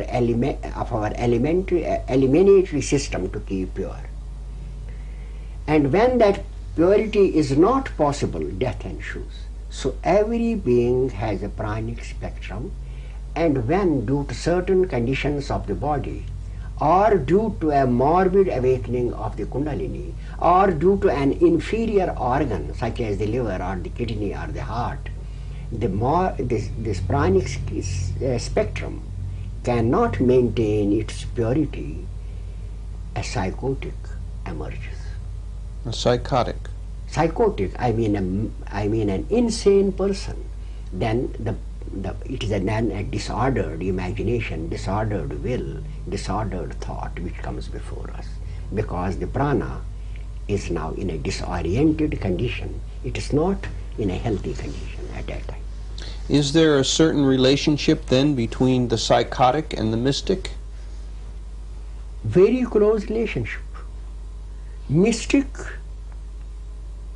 is a healthy flow of Kundalini prana into the brain, and a psychotic is the product of a morbid flow of Kundalini into the brain. Very close relationship. In fact, they are the two ends of the same process. And the tradition, the ancient traditions also now classed mad people as mad lovers of God or something divine or something, and even now people in India run after mad people. Some of them have clairvoyant faculties, and even in the clinics in Europe and America there are people who are mad but who pose as geniuses or as poets or as spiritual teachers or as clairvoyants. And Jung, in one of his books, The Secret of the Golden Flower, has recorded certain cases in which the insane drew drawings which resemble the mandala and the circle used in tantric practices. Naturally, it means that they had the same tendencies as the tantric worshippers had in their subconscious. In their case, they are distorted and insanity results. So you are saying then that many of the recognized clinical symptoms of psychosis, images of light and sounds that the psychotic hears, and feelings of the skin as if worms or insects were crawling on them, are distorted reflections of what the mystic feels in the superconscious state. Definitely. Definitely. What the mystic feels as joy, the psychotic sees as terror.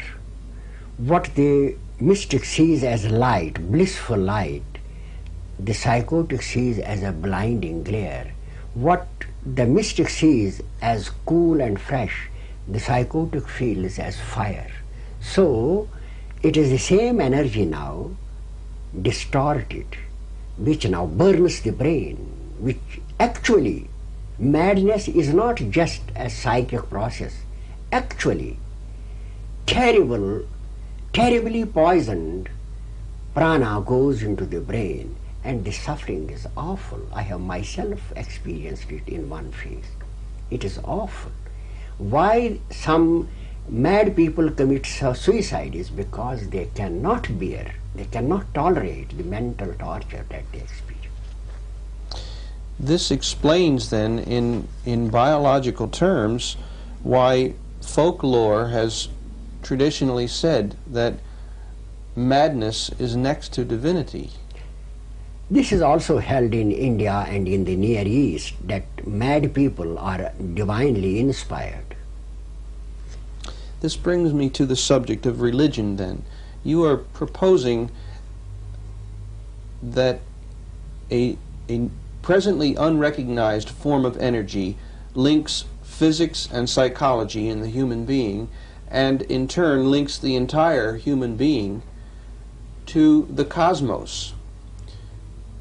And you've used terms such as divinity and God. Would you speak now about the significance of Kundalini research for religion?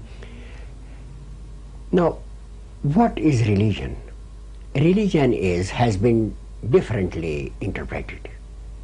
One psychologist calls it the numinous feeling. Another calls it a desire for a father. And a third one calls it as a pathological condition. So first we have to know exactly what religion means, but taking the general interpretation, let us say that religion is a belief or a feeling for the first cause of the universe, for the Creator, for God, for how this world came into existence and what is my relationship to it, say for a search for the supernatural or search for the transcendental. Now, all these thirsts are created by Kundalini. Just as an adolescent, when he sees a member of the opposite sex, feels attracted and fascinated. In the same way, when Kundalini acts on the brain, the individual is fascinated by the thought of a supernal power. He then becomes religious. He has a feeling that there is a God and he wants to worship that God. Actually, it is the same energy now working in the brain. When it works in the reproductive organ, then we love the opposite sex. There is romance. There is even great desire for meeting, for a union. And you will find that the same things happen when the energy acts on the brain. There is the greatest desire for union with the unseen. There is romance, there is a thirst and hankering after religion. And people have neglected all their worldly affairs, tormented themselves, spent years and years in their search. When their thirst grew very strong through the energy. Similarly, we find that in the field of love, people leave their homes, run after their beloveds, even die for them, serve them, and treat them as their models and ideals. It is the same energy acting on both sides. If you now compare the religious striving of people, of the mystics, you will see a parallel between carnal love and divine love, because the energy creating both is the same. So religion is the creation of Kundalini. The thirst for religion, the search for religion is the creation of Kundalini. And why is it so? Because what the man wishes to reach God, what the man wishes to worship, the supernatural power, is the ideal towards which he is himself evolved. God is the ideal towards mankind, is now going up and up and up and up, and it will reach it one day. I would have thought that the reverse is true, that Kundalini is the origin of religion. Religious impulse. The religious impulse. I was referring to institutional religions. Do you connect institutional religions in their historical aspect with the Kundalini You experience? see, now the impulse is from Kundalini. And then inspired prophets appeared. That means products of Kundalini, perfected products of Kundalini. And they brought before mankind the picture of God and the life they have to lead to reach God. And that picture and that life corresponds to what the man has to reach. That is, both are pervaded by Kundalini. So organized religion stems from the Kundalini experience of the enlightened. From the Kundalini experience, from the Kundalini finished products, and from the Kundalini impulse. If the origin of institutional religions is in the Kundalini experience, it seems that this knowledge has been lost upon these institutional religions throughout the ages, because at least as I observe the contemporary scene, I do not see any present-day religions which are passing to its adherents knowledge of Kundalini, or even without using that term, structuring experience so that they might have a direct contact with Kundalini. This knowledge and this experience seems to have been lost among present-day institutionalized religions. Would you comment on that, please? I would agree with you in this, but still the knowledge is preserved in some of the esoteric practices of the various religions, though not completely. And secondly, the correlation between Kundalini and evolution, and also with the brain, this has not been a subject of study. Even if Kundalini is accepted, it is accepted as a divine power, as a goddess, as something superhuman and supernatural. This is perhaps the first time when I am bringing this whole subject into the realm of reality and practical common sense, and treating it as the evolutionary energy and mechanism in human beings. Now, so far as religions are concerned, let us suppose that there is an impulse in human beings based on Kundalini to reach a divine state of consciousness. In fact, every religion promises salvation or communion with God as the reward of a life passed in the worship of God with all the virtues that are necessary for a religious life. Let us now suppose that this has been a subconscious urge stimulated by Kundalini for man to seek his maker and to have communion with him. I interpret it that this urge is the evolutionary impulse leading man towards a higher state of consciousness.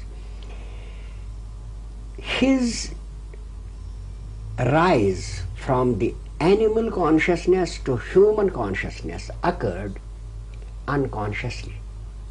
But for his rise from the human consciousness to superhuman consciousness, he has to participate with the evolutionary processes, as he is now a self-ruling and thinking being.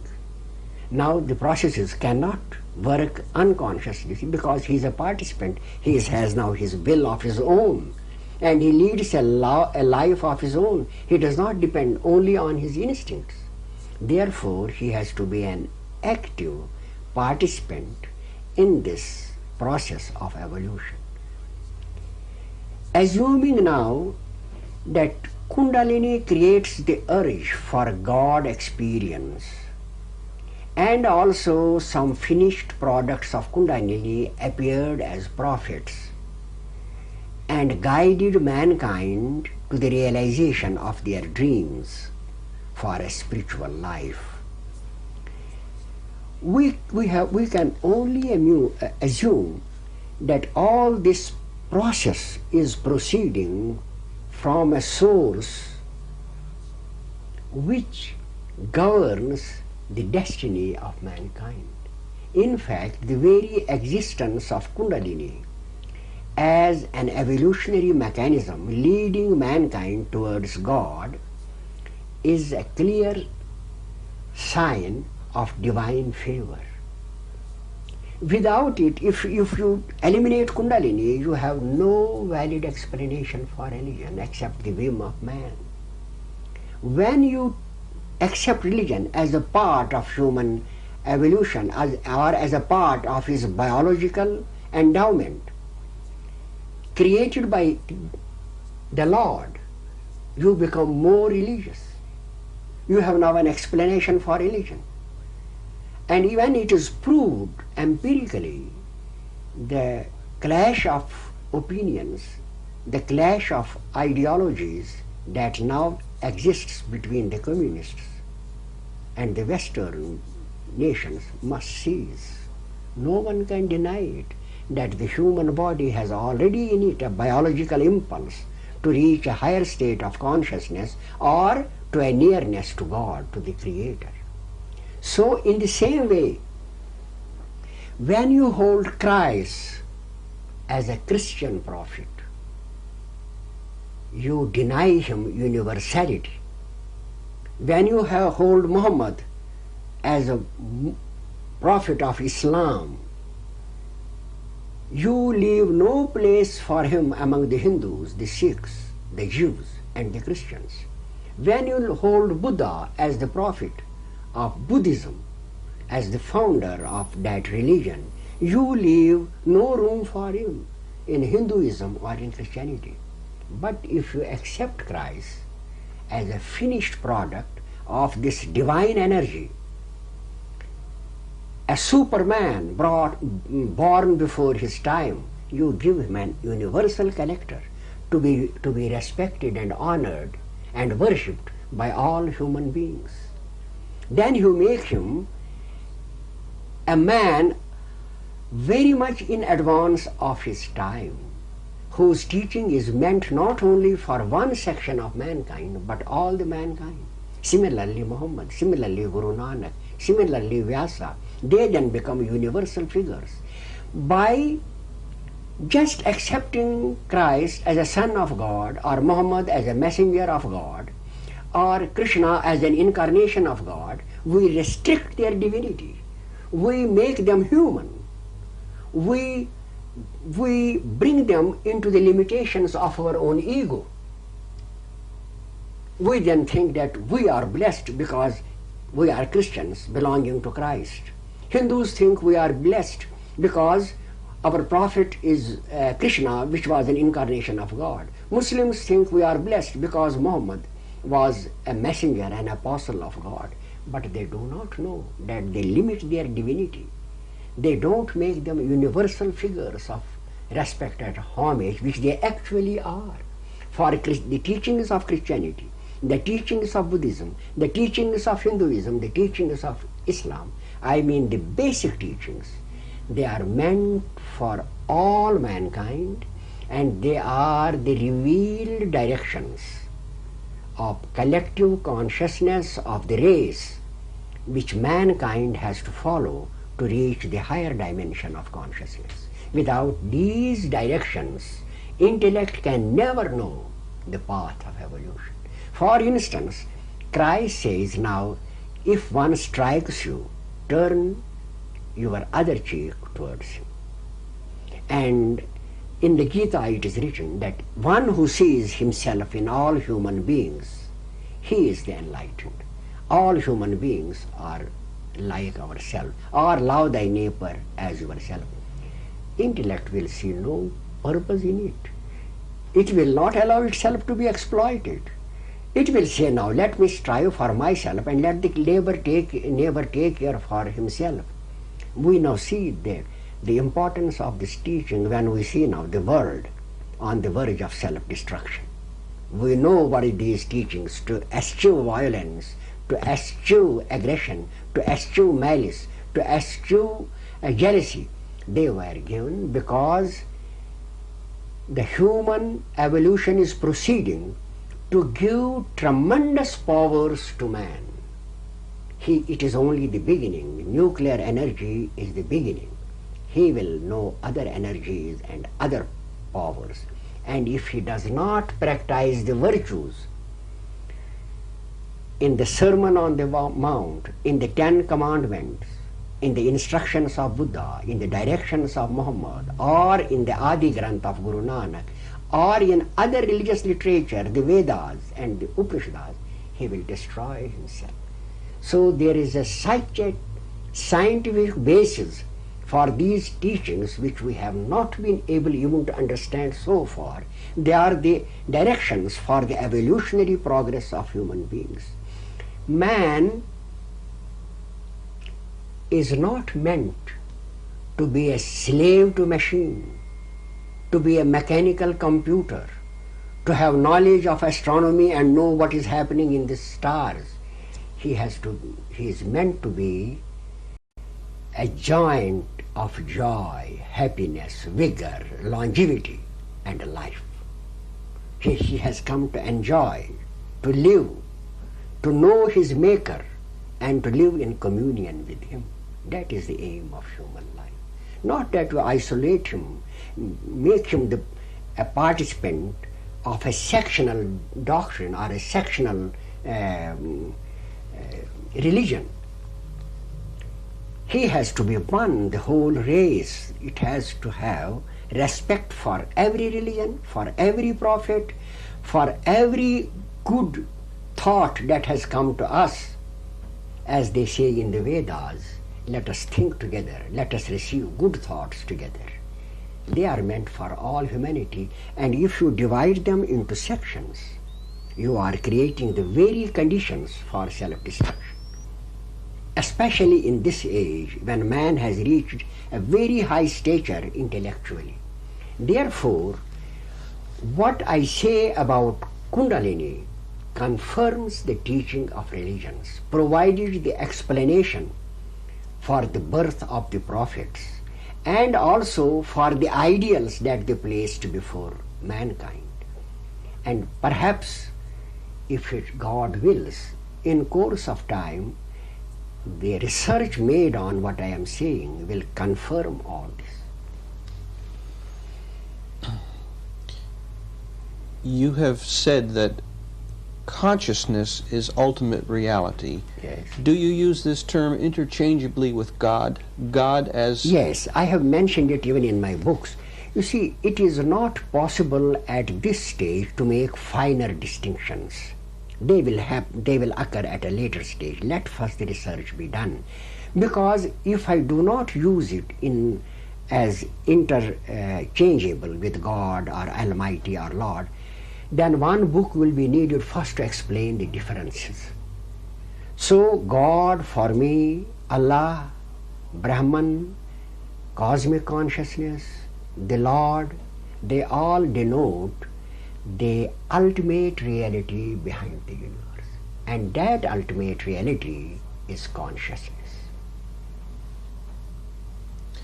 The word education comes from the Latin educere, meaning to draw out or to lead out that which is potential within. Now you have presented the idea of Kundalini as human potential. Yes. So if Kundalini is a potent super intelligent energy pervading the cosmos and responsible for our life, the bioenergy, and if it is the biological basis of our human potential for a growth to a higher state of consciousness, I would like to hear you comment upon the significance of Kundalini research then for education, since education means literally to draw out that which is potential. Well, in that sense, the universe is within us, lies in us. It is not an outer thing. It comes from within. And all our training and reading and writing is only drawing upon the information which is already present in human beings, subject to the capacity of our brain. If the capacity is changed, as by the rise of Kundalini, then knowledge which no books can give can come into the mind, and that is revelation. The very fact of revelation and inspiration proves that knowledge comes from within. Because in the discoveries of science, or in the works of great art, or in the revelations of religion, you find that knowledge that was not gained by experience, or that which is contrary to experience, is there. So it has come from some other source than man's own experience. It has come from the inner source. For me, it is a reality, because at a certain stage in my development, I started to write in languages which I had never read and of which I had no knowledge. This was a genuine psychic experience. Yes, I started to write in languages. I had a gift of languages, as they say, which I had never read. And I started to write in a verse form, which I had never attempted in all my life, nor had even a taste for it. And I did it in so many languages. And still I am writing now books in verse sometimes. In fact, the inspiration comes better in verse, where I have to say something which is in the form of a prophecy, or which is a criticism of the modern conditions, or in which I have to give some things I have found from within. I generally use verse form for that expression. So knowledge comes from within. Now, research on Kundalini will show us to what extent and in what form knowledge should be acquired. Whether we should overload the brain with all the facts and figures of the universe, or we should adopt methods by which the inner knowledge wells up by certain stimulation from outside. By reading, of course, but now we read huge volumes full of statistical data which loads the mind, and you will find one extraordinary thing, that almost all the great mystics and the great prophets were very poorly educated. The brain was free for the experience. This loading of the brain, I am writing about this in my books, loading of the brain with facts and figures and information, it does not satisfy your curiosity. On the other hand, it makes it more and more hungry for information. And also it can act as a hindrance to the evolution. This will be one of the most important contributions of research on Kundalini. How far and to what extent and of what kind should be our education. And secondly, our educational system should also include self-discipline and meditation as a part of the cultural activity of our youth. They should know to have self-mastery. At the present moment, we leave the children free because it is thought that they will be suppressed or repressed or something extraordinary will happen. And then when they have burnt themselves and committed excesses in their youth, in the majority of cases, we then deplore why now they have ruined their lives in many cases. We leave them totally free. We never guide them at the critical periods of their life. Education, the future education after the research on Kundalini should take account of this fact also, that the children should be taught, of course with their own cooperation, without repression or without suppression, to learn the art of self-mastery from early childhood, and also to make them conversant with this Kundalini, that it is a part of their evolution. Also with their spiritual ideals. It is only then that you can have a better race of human beings. It has to start true spiritual education, true spiritual discipline, and true education on sex has to start from an early age, so that, not too early in age, but say from the age of 10 or 9, so that the children, when they grow up, are more harmonious, have better self-restraint, are more in the know of their own life and its target than in the speed of life, or what happens in the farthermost corner of the cosmos. They should know more about themselves than about things which are totally beyond their reach. Pandit, would you please comment on the significance now of Kundalini research and the Kundalini experience for our political and our social systems? What does this experience of yours and the research that you propose imply about the very forms of living that our societies take? Now, one of the first results of research on Kundalini, in my view, would be to show that the human brain is already evolving towards a higher, predetermined state of consciousness.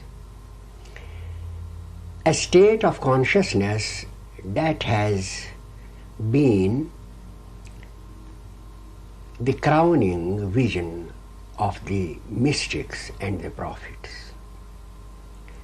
I believe that mankind as a whole is evolving towards that level of perception in which the multiplicity of the universe converges into one unity. This evolutionary process is so complex that perhaps all the resources of science which we have been able to build so far will not be able to cope with the demands, because the whole system of man, his thoughts, his feelings, his passions, his social structures, and his political systems are involved in this chain. The more and more he evolves, his social and political environments should show a corresponding improvement. He should be free from tension, anxiety, worry. He should have no fear of war. He should have no fear of aggression or violence. He must have all his basic needs satisfied. He must not lack for food or for clothing or for shelter. His basic needs must be fulfilled.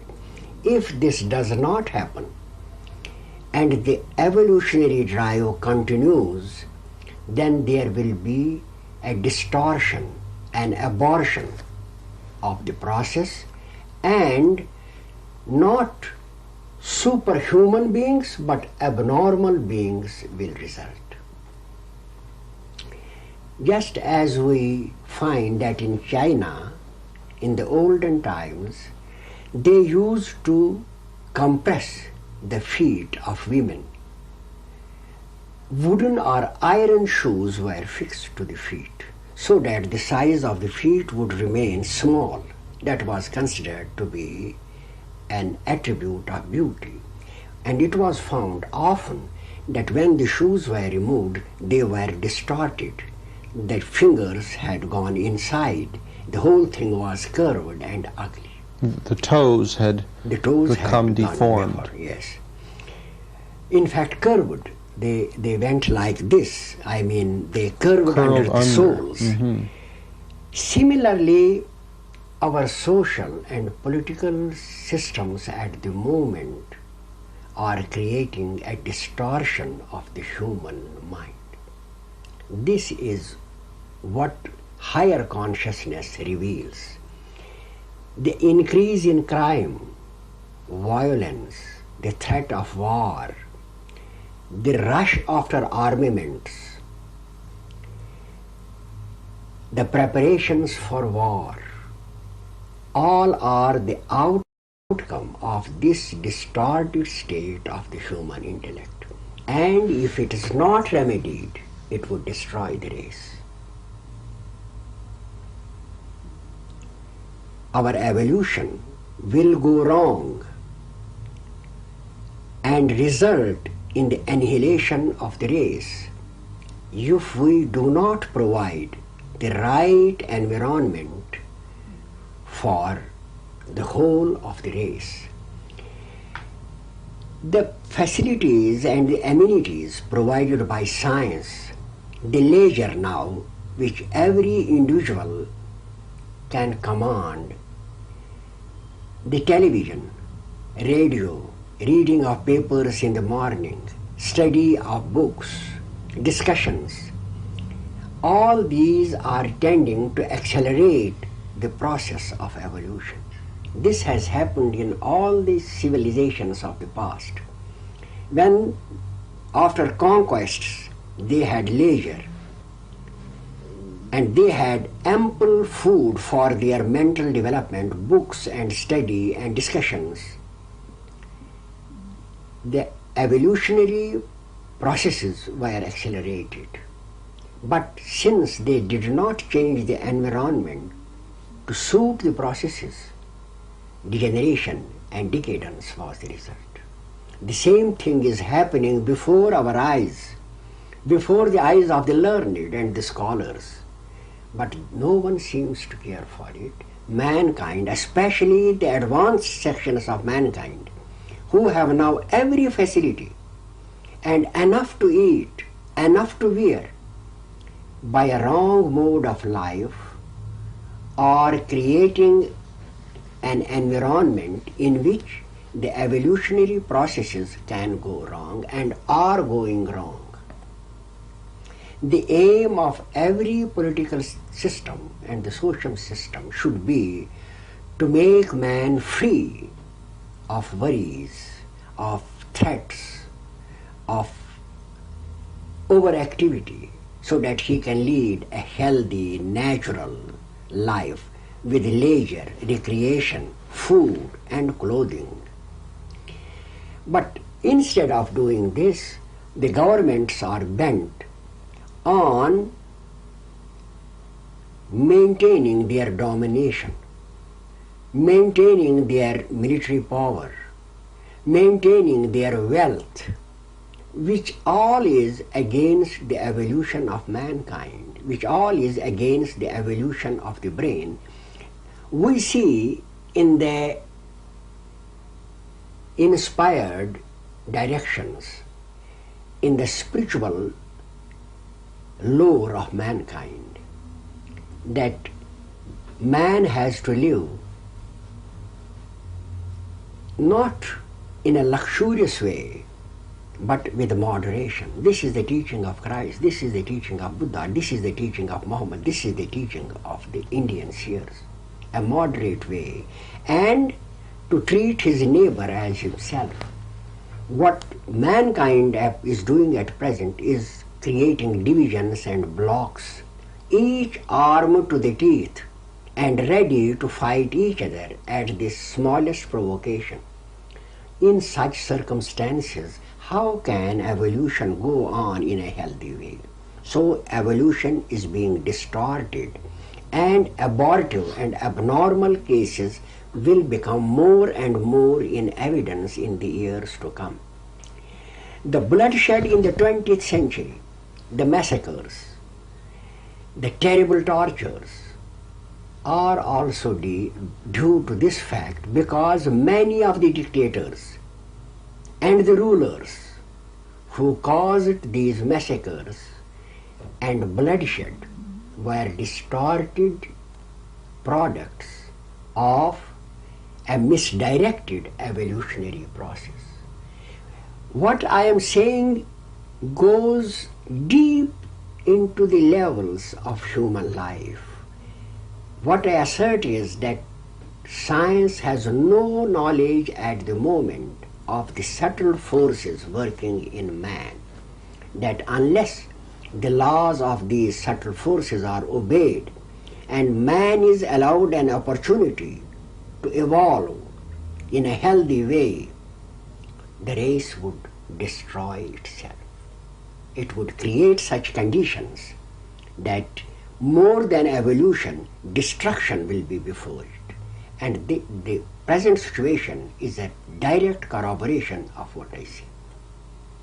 Therefore, it is necessary for any future government of the world to take the evolutionary progress of the race or of the nation into consideration. Each individual has to have liberty, enough to eat, his basic needs to be satisfied. There is not going to be a disproportionate distribution of wealth or the assets of the earth for two reasons. Overabundance is the cause of degeneration. It does not allow the mind or the body to function in a healthy way. It is unnatural.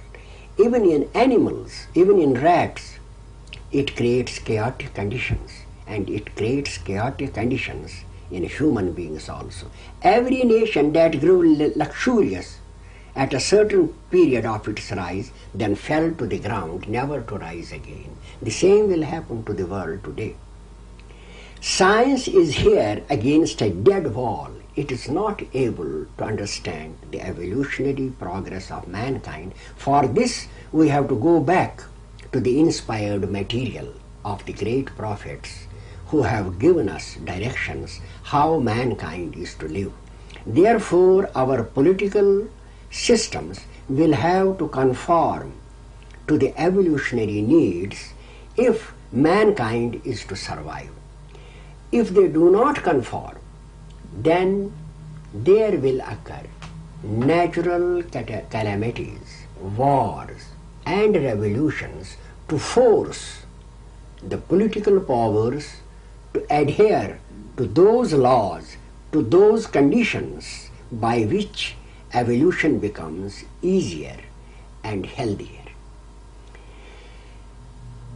If you go through the history of mankind for the past 3,000 years, you will find that every race rose to a certain height and then collapsed.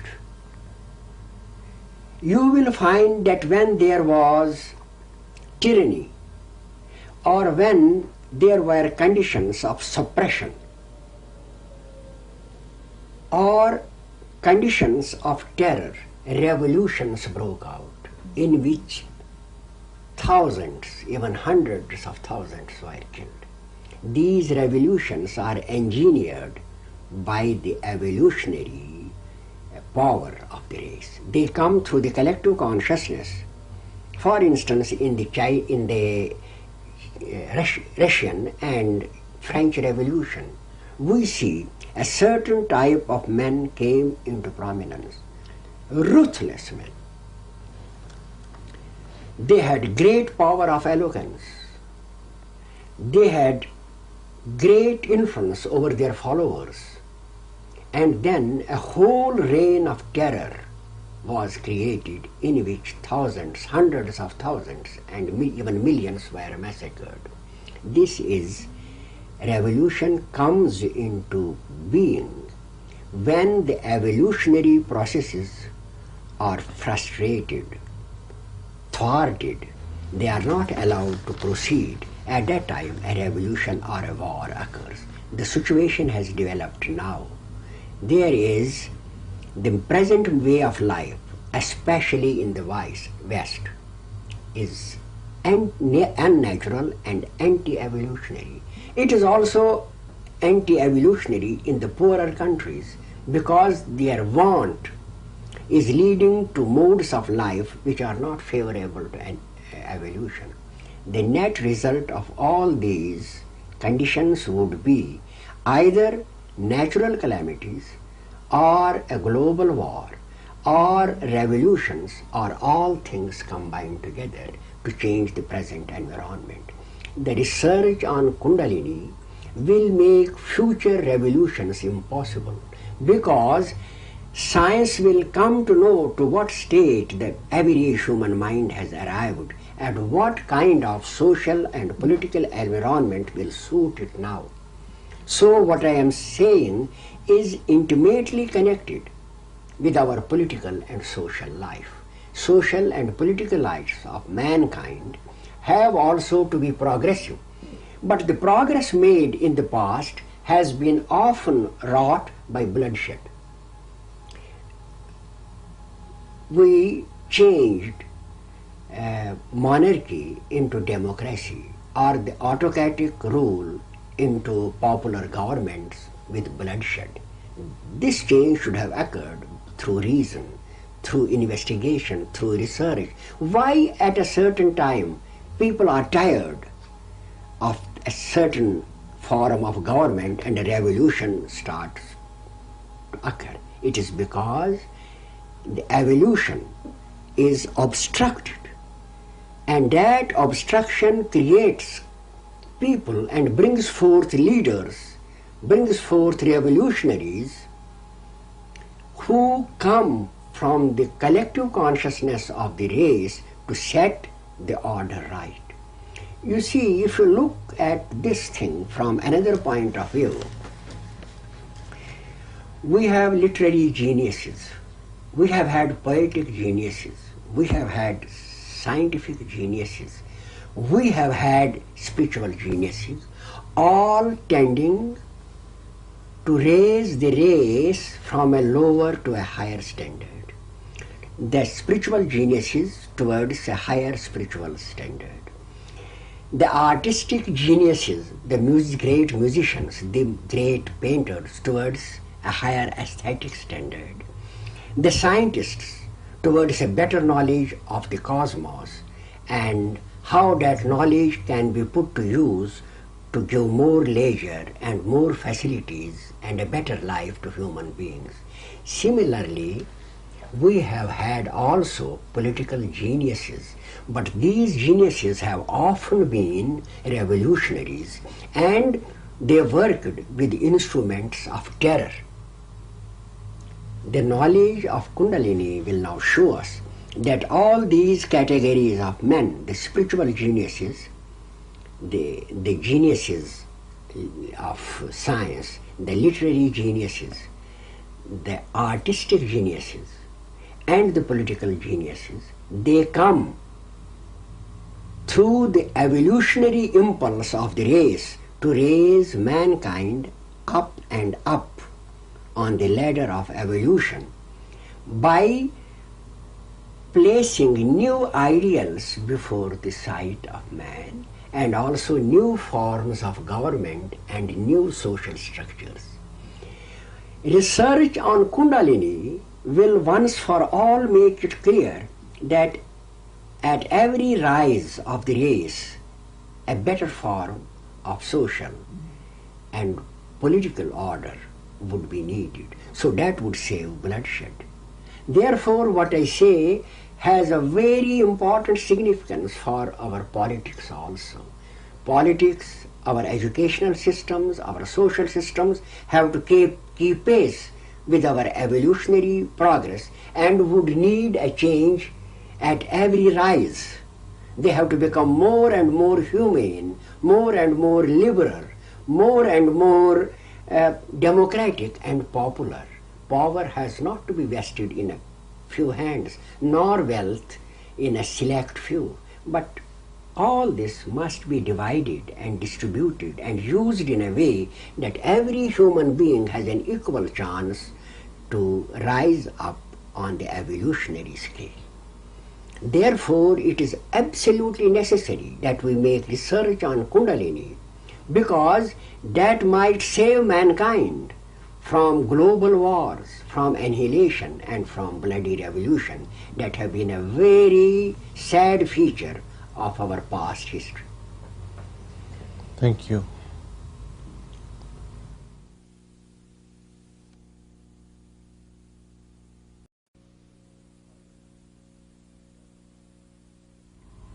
Pandit, several people have commented to me on the lives of the enlightened saints of India, Ramana Maharshi and Ramakrishna. Both these men were highly regarded as living in the Turiya state, in transcendental consciousness, and yet their lives were relatively short, perhaps no longer than 60 years, and both men died of cancer. What can you say about the nature of biological laws applying to the person who is in extended state of consciousness? Now, the present conception is that enlightenment represents communion with God, or even some people say that God becomes incarnate in an enlightened person. This naturally gives rise to the idea that the enlightened person must be all-powerful and all-knowing. But the view I am presenting is different. Enlightened consciousness is the next higher stage of consciousness designed for man. Therefore, by ascension to the next higher consciousness, he does not necessarily become infallible or immune to biological laws. The biological laws will work as effectively on an enlightened person as they work on an unenlightened one. Therefore, it is natural that at some period in their lives, decay would set in or diseases would come to end the life in biological terms. I have often mentioned this also, that man, in order to live happily on earth and to evolve to the dimension designed for him, has to be efficient both on the intellectual level and also on the level of transcendental consciousness. He has to be a man and a superman both. Intellect is needed to fight against disease, against want, against natural calamities, so that his body remains safe and healthy, and super consciousness is needed to understand the reality, to know the secrets which are not accessible to the intellect. So therefore, a complete man, the perfect man of the future, would be both an intellectual, that is a philosopher, a scientist, and a man with a higher consciousness also. This is the ideal of the future man before my eyes. The fact that religion neglected the world and considered that withdrawal or detachment from the world was necessary to reach God has done great harm to spirituality. It has been a lopsided view which did not take into account the fact that man is composed of two entities, the body and the spirit, and both have to be looked into and both have to be cared for. Too much obsession for the body makes humanity hedonist, luxurious, voluptuous, and leads to degeneration. Too much obsession to the spirit makes the body weak and the mind prone to obsessions and ideas which are not correct. Therefore, man has to live the middle path, to take care of his mind, of his body and his spirit in a proportionate way, so that there is a perfect evolution of all the three components of human beings. Therefore, to think that if a man has reached an enlightened state, he should be immune to disease or infallible is not correct. It is a fallacy. And often people try to explain this, that the saint took the sins of the world upon himself, or that it was his karma, or that he was too much engrossed in the spirit and therefore paid no attention to the body. These are mere presumptions. They don't represent the reality in a rational way. The reality is that it will need aeonian spans of time for man to become perfect and perfectly established in higher consciousness, as also to gain the mastery of his body. The present enlightened human beings whom we meet are still short of the perfect man of the future. In your own case, the awakening of Kundalini took a violent, explosive form. For years, your body was racked with pain, suffering. Is this the way that the Kundalini experience will happen to everyone, or does it take other forms? You see, now let us look at it this way, that Kundalini is the evolutionary mechanism interwoven with the whole nervous and organic structure of the body. We should view it from this light. We should not view it as something interposed. We should view Kundalini as an organic mechanism interwoven with the brain and the nervous system and all the organic structure of the body. Just as sexual proclivity is interwoven with the whole structure of the body, you can see its effects in the masculine and feminine characteristics, its effects in the play of love. It is interwoven with the whole of our structure. Similarly, the evolutionary mechanism is interwoven with the whole of the organic structure of the human body.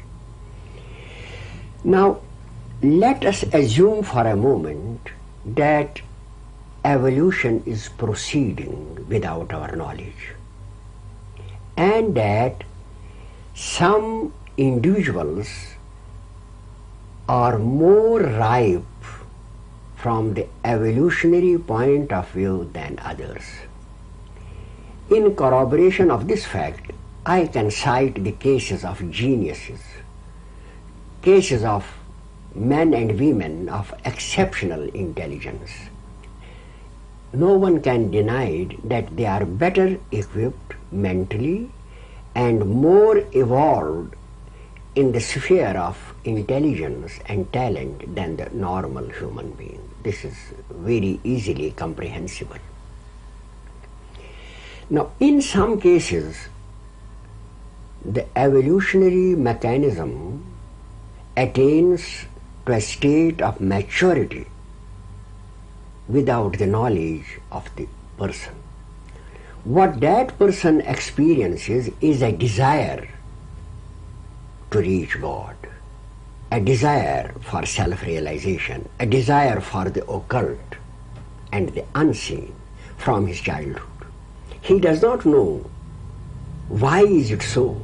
He just feels it in his consciousness, and he is always reading and talking and questioning himself about the unknown and the unknowable.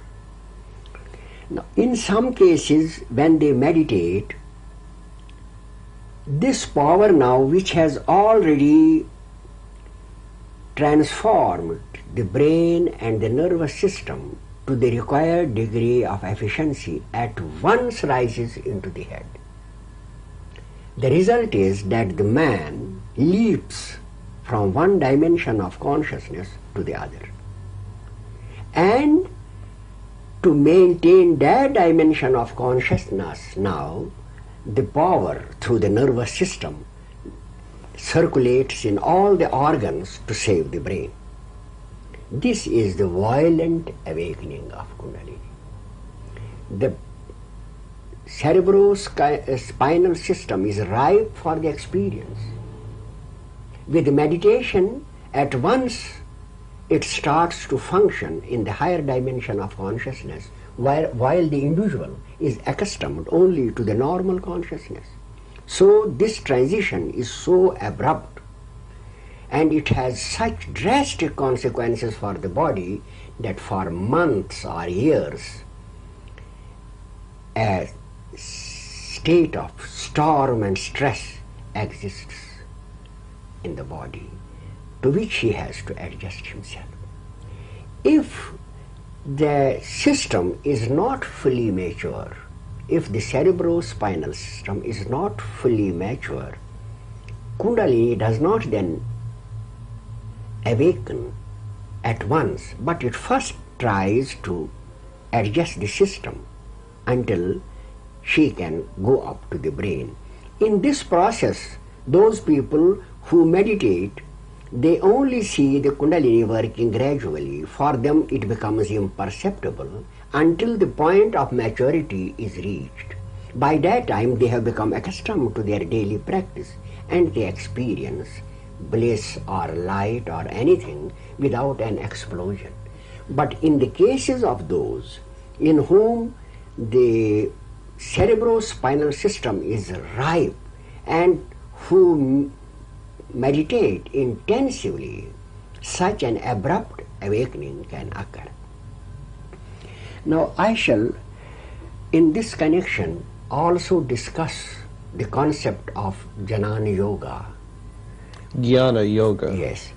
There is a view, especially expressed by Shankaracharya, that merely by thinking that the soul is real and the world is an illusion, one can reach a state of consciousness where the world actually appears to be an illusion, and the underlying reality, that is Brahman, is perceived as the one reality pervading the whole creation. And there have been many Jnana Yogis who had this experience without meditating for long periods of time.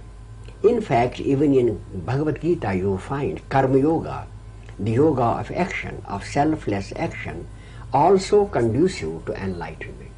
Now we cannot reconcile either Jnana Yoga or Karma Yoga with the concept of meditation and reflection and prayer and worship.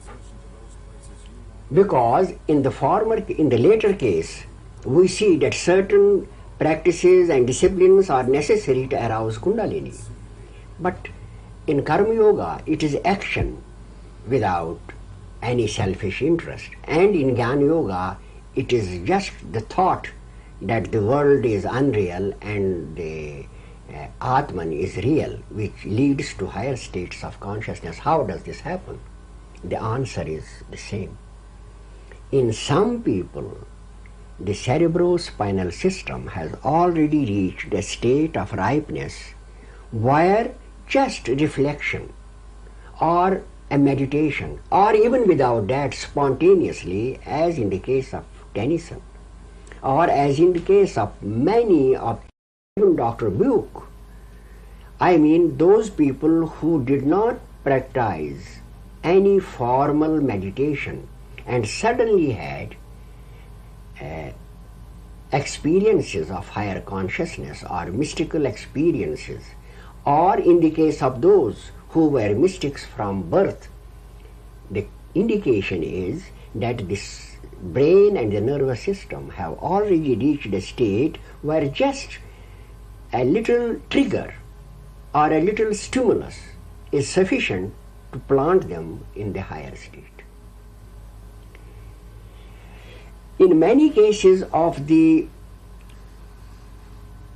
spontaneous mystical experience experienced by poets, writers, and many other people, we can even say in the case of Einstein, the way in which he describes the mystical condition of mind and treats it as the highest possible experience for man. The brain has already reached a state where the transition can be effected without much effort. In fact, the aim of nature is to lead man to higher state of consciousness by the evolution that is proceeding slowly. But meditation, prayer, worship, and pranayama and other yoga exercises tend to accelerate this process. And now, in the case of one in whom the maturity or ripeness has been attained, it can lead to an abrupt opening of the dormant center in the brain and the flow of the energy to the Sahasrara, which causes sometimes very disquieting and distracting situations. But in some cases where the cerebrospinal system is not so well attuned, the process can be gradual. Or even where it is attuned, the process can be so gradual that one does not experience any difficulty nor any power moving in the body. He merely sees the subjective phenomena. He sees light, he hears sounds, he begins to feel ecstatic states, happiness, bliss, elevation, without being apparent, without being in the least conscious of that a certain energy is moving inside. Now, therefore, there have been people who think that Kundalini is not involved in higher consciousness, but actually it is the evolution of the nervous system and the brain that leads to enlightenment. If the brain were not involved or the nervous system were to be out of it, then I would say that it is only a delusional state. But in order the state to be real and permanent and a part of human awareness, it is absolutely necessary that it should have an organic base also, and that organic base is Kundalini. So in every form of yoga, whether there has been an explosive awakening or enlightenment has come by gradual degrees without any consciousness of a force moving in the body, the real agent is Kundalini. The real lever to the condition is Kundalini, and as I have said, Kundalini is interwoven in the whole system. Why it is being said to reside at the base of the spine is that when the whole system is ripe, then it appears that the energy is rising from the base of the spine, because now the reproductive system is actively involved in the process. The experience of enlightenment has been noted and described many, many times in the history of various religious and spiritual traditions, and usually it is said to be ineffable, beyond description. You yourself live in a constant state of enlightenment. Can you speak about the quality of your experience? What is enlightenment like? As you have said, the condition is indescribable in terms of human language.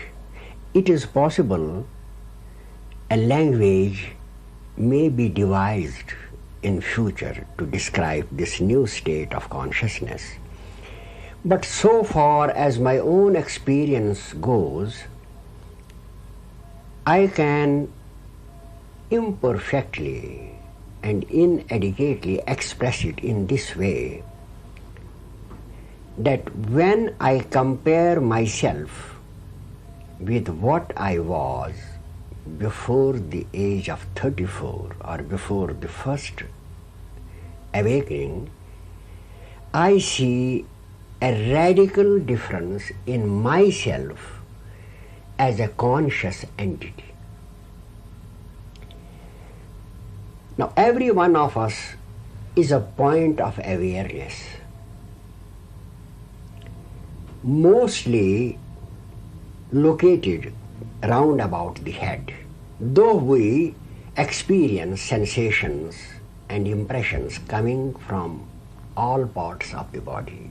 But mainly we feel more conscious of ourselves round about the head.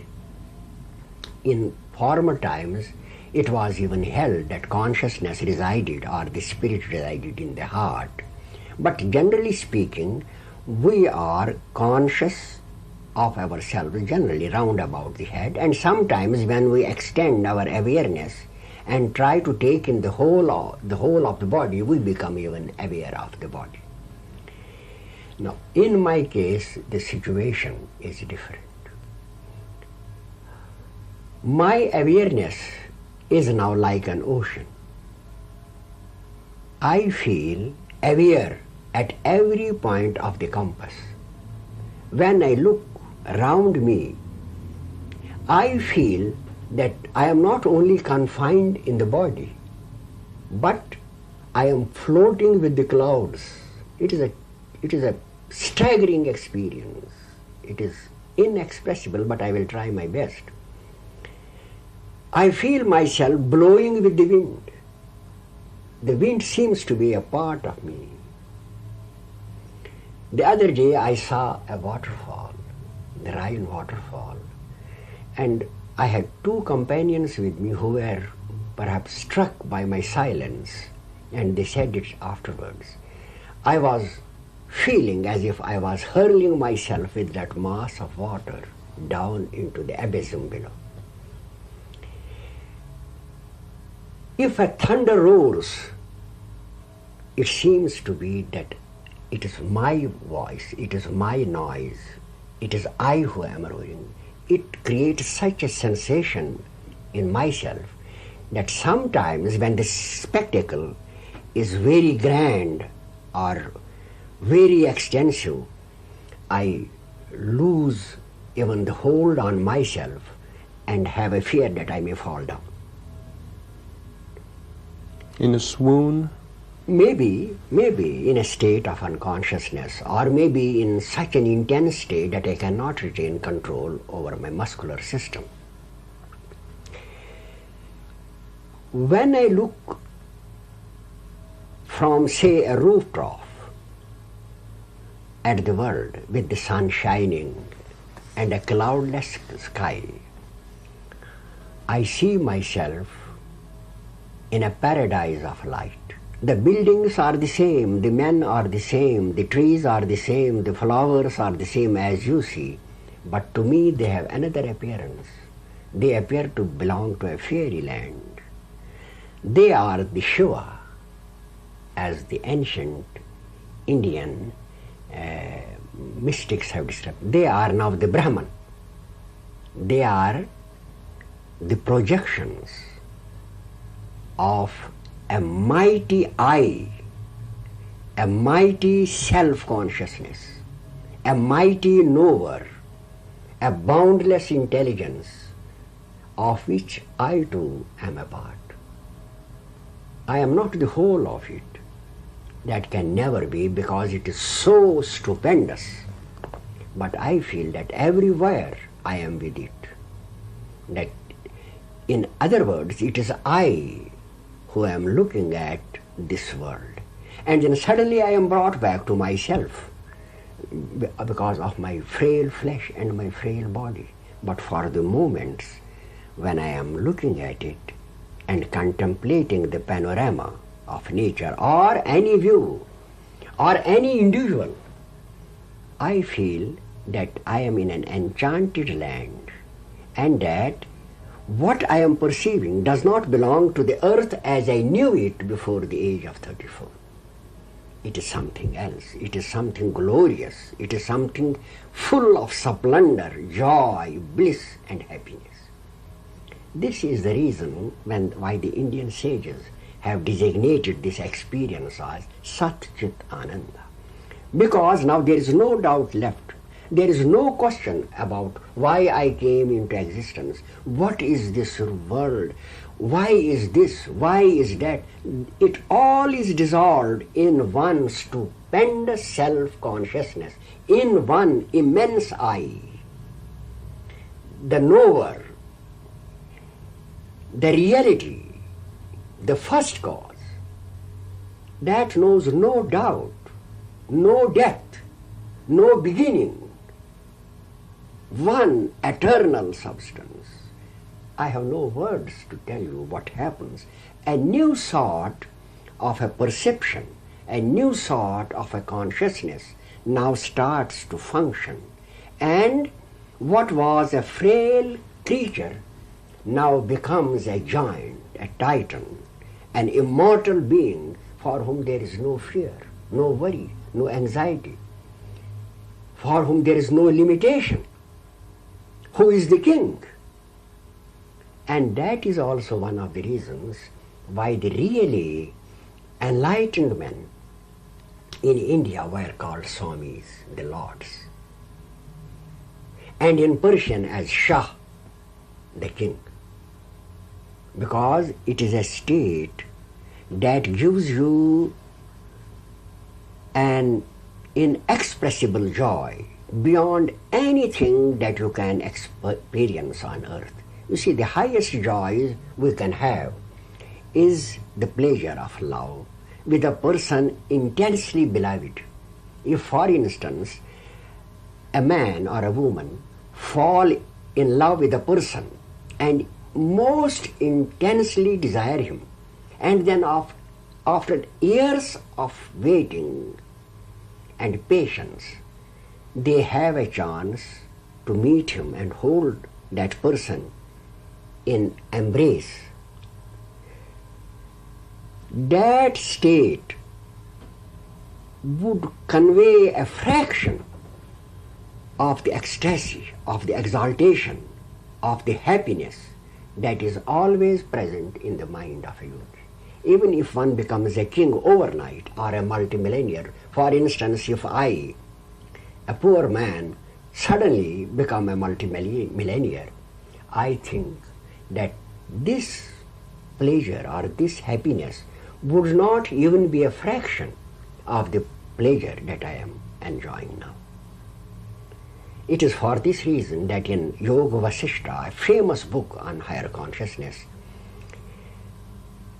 it is written that for one who has attained to higher consciousness, even a kingdom is insignificant. That is the reason why people left homes, why people left kingdoms, why people left all their property, even their wives and children, in search of this goal in India. Because the prize, this condition of consciousness, is beyond anything that has been discussed in modern literature. You find its descriptions only in Upanishads or the writings of Indian mystics like Guru Nanak, Kabir and others, or in the writings of some Sufis and Western mystics. The modern world has no knowledge, the modern learned world has no conception what it means. It transcends everything that you can have. It transcends all the technology.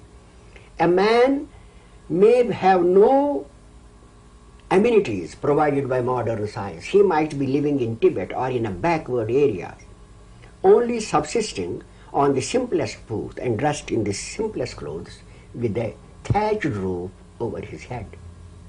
The moment he becomes superconscious, he is now the emperor. No human being in any advanced country of the world can compare with him. Is there anything in Judeo-Christian literature that speaks to this indescribable It does. experience? Now, for instance, Christ's constant reference to the kingdom of God. The superconscious state is the kingdom of God. The kingdom of God. The kingdom of the Spirit. The kingdom of God. And he advises you to embrace poverty, to be submissive to God, to pray, to labor, to give up the world, the attractions of the world, because he had a more attractive thing to offer. You see, why I am inviting a research on Kundalini is because at the present moment there are three powerful incentives to human effort. One is the incentive of power. The other is the incentive of wealth. The third is the incentive of love. They are the three most powerful incentives to human effort. And what we find is that most people make it the goal of their life either to have power or to have wealth or to have sex. There is also another incentive, that is the incentive of knowledge, but only few people go to that line. But over and above all these incentives, infinitely above, is the incentive of superconsciousness. It brings the pleasures of all the four within its fold. The pleasure of sex, the pleasure of power, the pleasure of wealth, and the pleasure of knowledge. You gain knowledge from inside. The pleasure of sex is compensated by the perennial happiness that you feel, the perennious bubbling joy that you have always inside. The incentive of power is fulfilled, for you see yourself as a king. You see yourself beyond death, beyond the limitations of flesh, spread all over the universe. You see that you are all. You are a part of the all, the part of the infinite. And therefore that craving for power is fulfilled. And as for wealth, you see that everything is yours. It comes out from you. It may be materially you may not have it, but in your consciousness you are the Lord, you are the King of all. So this is the reason why I say that research on Kundalini provides the only counterblast to the nuclear power, to the modern race for armament, to the division of mankind into different nations, because it eliminates all these four lusts or incentives or passions, and in their place brings within the grasp of man an everlasting treasure, a paradise on earth, of which we find only partial descriptions in the accounts of the mystics. It is not that the man has to leave the world. It is the evolutionary impulse. Man has to live as a man. I mean, the race has to live as the human race, ruled both by the intellect and by intuition, not only one-sided. It has to live, it has to enjoy everything. In fact, all what technology is supplying you with is needed by you as the Superman. You will need everything, but in a moderate way, in a natural way, in a healthy way, without creating division in the world, without leading to war, without leading to hatred, without leading to malice, without leading to envy. Everything and much more, this is the highest prize of heaven for man, and it is for this that all the religions and all the prophets came on earth. So enlightenment then is an experience that can totally fulfill all human desires beyond our imagination, and yet at the same time does not require the sacrifice of our intellectual or reasoning ability or our motivation to improve our condition. Exactly. It is not only an experience, it is experience at present, when this vision can be had only for short spans of time. But it is the lasting asset of every human being of the future. He will live as a God. He will live with this consciousness on earth. And when you really start research on Kundalini, as you will find in the ancient books written about it, that when the power is awakened, he becomes the greatest seer, he becomes the greatest poet, he becomes the greatest philosopher, he becomes the greatest logician, he becomes strong, he becomes long-lived. These are things which are mentioned in the ancient books which we are translating and which are still not known very widely throughout the world, but which are known in India.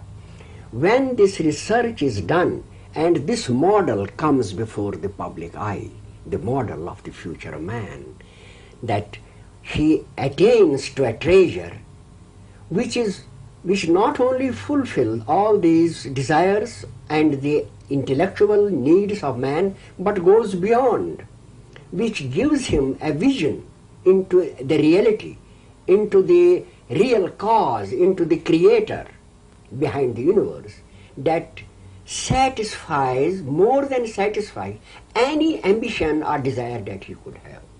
I can tell you that sometimes when in this supreme condition, as the mystics have experienced, one wishes that one were to leap into infinity and the body and stay in that condition of bliss and beatitude. It is an overpowering and overwhelming experience. Nothing can compare to it. No amount of funds, no amount of public applause. You see, I have been working in social spheres and many people followed me, but that is nothing. I would say that the president or the prime minister of the mightiest country in the world is a poor human being when denied this vision. It is something which is overwhelming, stupendous. So it is for this reason that religion came.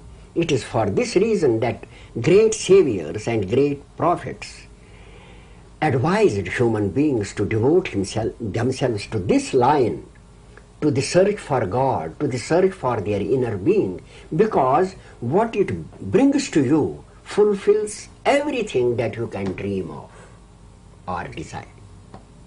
Pandit, you have said that your purpose in urging Kundalini research is to awaken humanity to its own potential in order to divert possible dire consequences for the future of humanity, which will result if the world continues to follow its present disastrous course, which is not in tune with the natural laws governing our existence, with the operations of nature.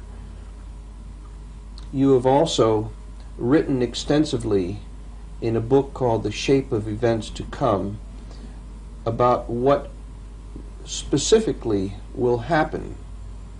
Would you comment, please, on the course of the future of the human race as it has been shown to you in higher consciousness?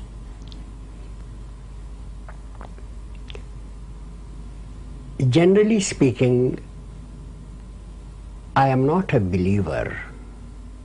I have not been a believer in prophecy, generally speaking. And I had also not much thoughts about the future when the awakening occurred. But as soon as I started to write at the age of 49, that is after 15 years of the awakening, one of the first verses that came to me was, "O people of the world, unite and pave the way to peace sublime. Divided you yourself invite disastrous wars, unrest and crime." This was perhaps the first verse that came in English.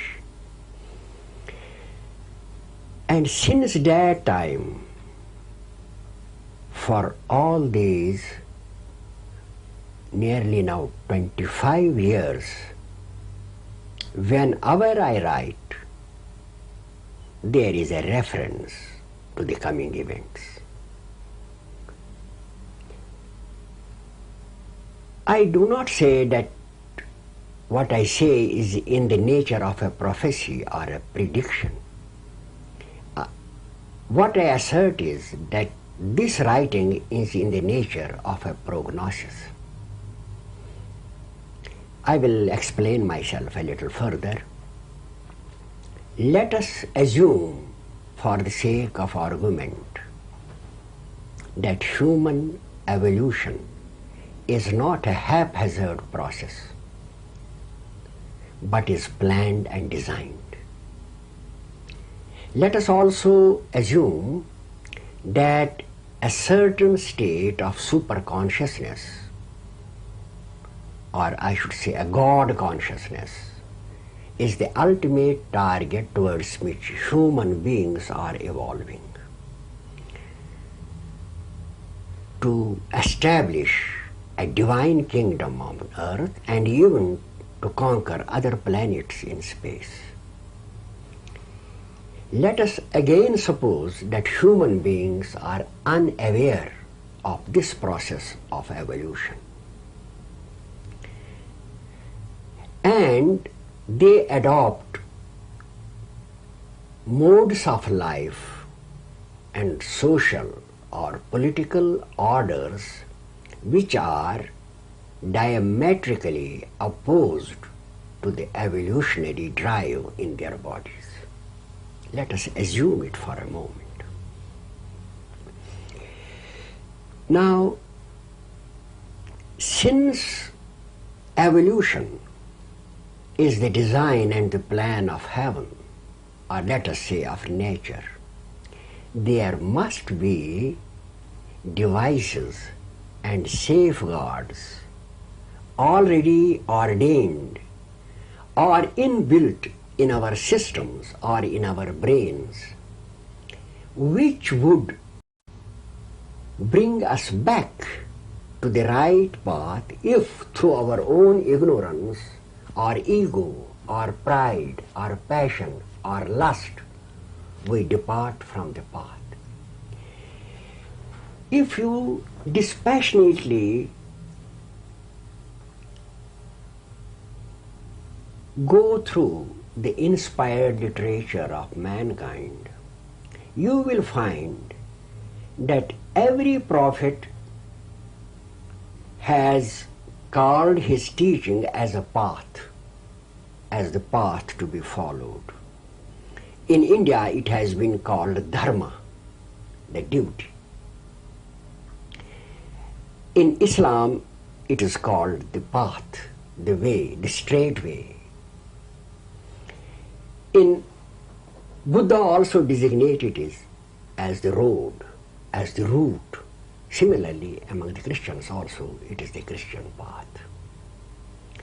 Now, if there is a path which the revealed scriptures of mankind claim to be the path leading to God, and the same religious teaching gives us certain directions which are said to be inspired or revealed, that can help us to cover this path safely and reach the goal. What would be the result if, ignoring the revelation and ignoring the path of evolution, about which still the modern knowledge is ignorant, we adopt a way of life which is not only opposite to evolution, but also which is the path to degeneration and decay? What would then happen? Then either man would slowly degenerate and forego all the chances of evolution, or destroy himself. If we have real faith in God, if our trust in our own religion, if our faith in an almighty power is really true, can we ever believe it possible that human beings can willfully set aside the laws of God revealed by him through inspiration to the followers of all the faiths? I would like to have a clear answer to this anomaly which is existing at present. we have people who believe in God, who believe in Christ, who believe in Buddha, who believe in Krishna, who believe in Muhammad, and who respect and honor their inspired utterances as contained in the Bible and the Gita and the Quran and the Dhammapada, and feel and realize that what they say is true.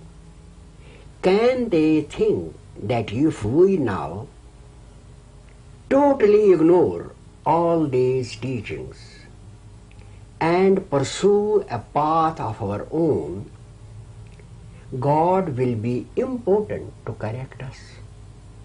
Does such an idea correspond with the concept of omnipotency, of an omniscient, omnipotent and omnipresent creator, which is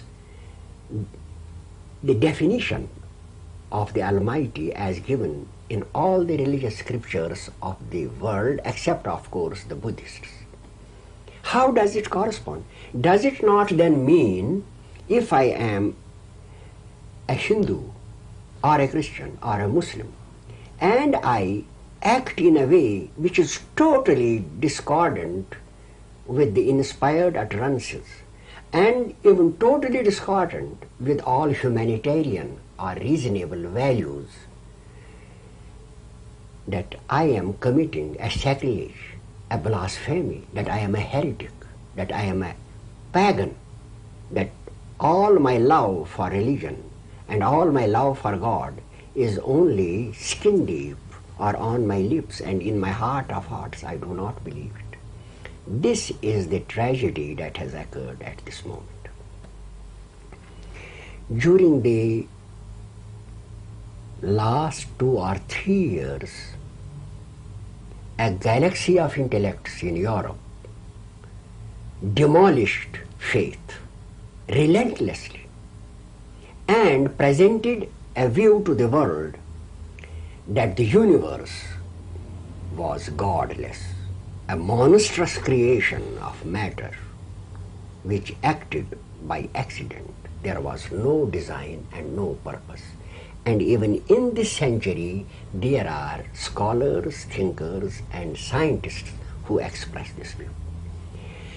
The tragedy lies in the fact that they gave the expression to these views without having either complete knowledge of matter and even incomplete knowledge of the human brain or the human life energy.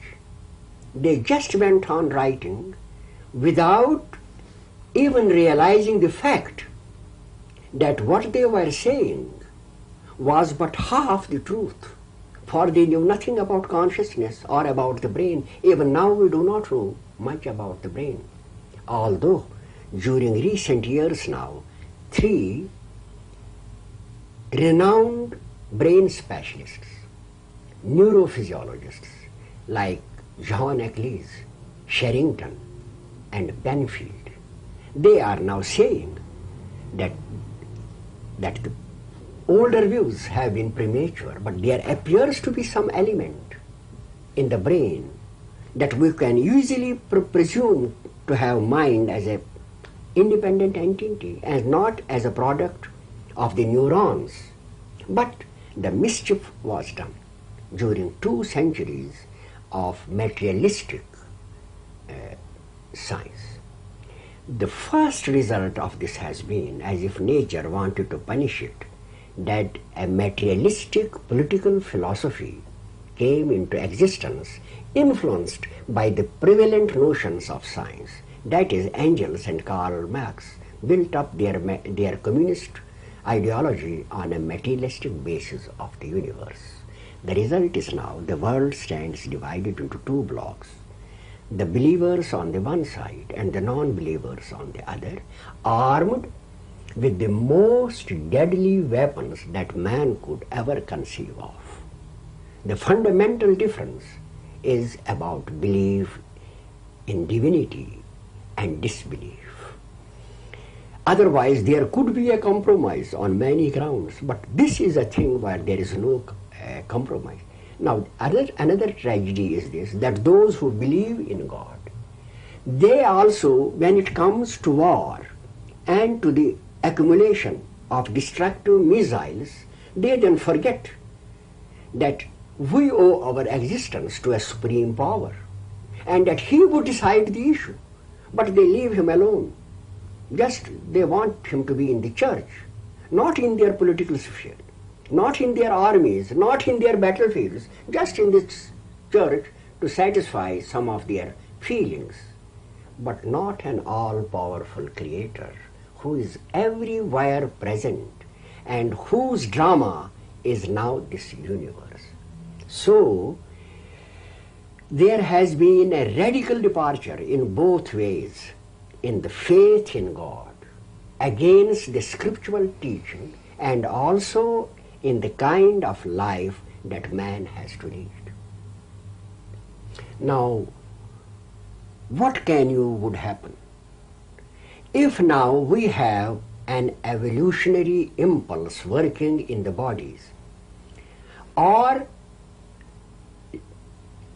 taking it only as a hypothesis, and from the view of religion now assuming that what the prophet said has been true, as every follower of each faith has to accept that the path they charted out for us is the real path and the path which we have to follow to reach God.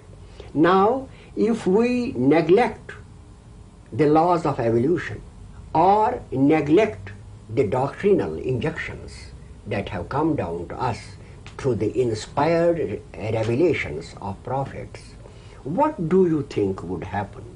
Do you think that this almighty power, for whom these billions of suns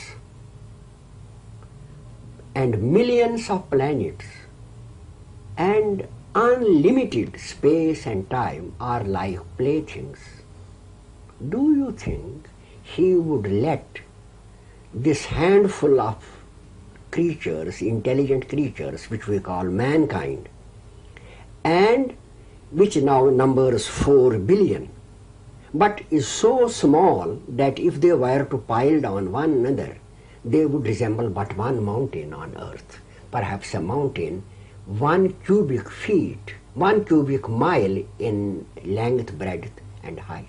They would all be accommodated in that, leaving the earth free again. Do you think that this handful of these creatures can revolt, can rebel, can act in a way against the design and the plan of this power? It is such a crude concept that I do not think that any rational man would fail to accept the logic of it. If there is a God, an almighty creator, omnipresent, omnipotent and omniscient, and if the revelations of the prophets have been true, then what we are doing is entirely against the will of God.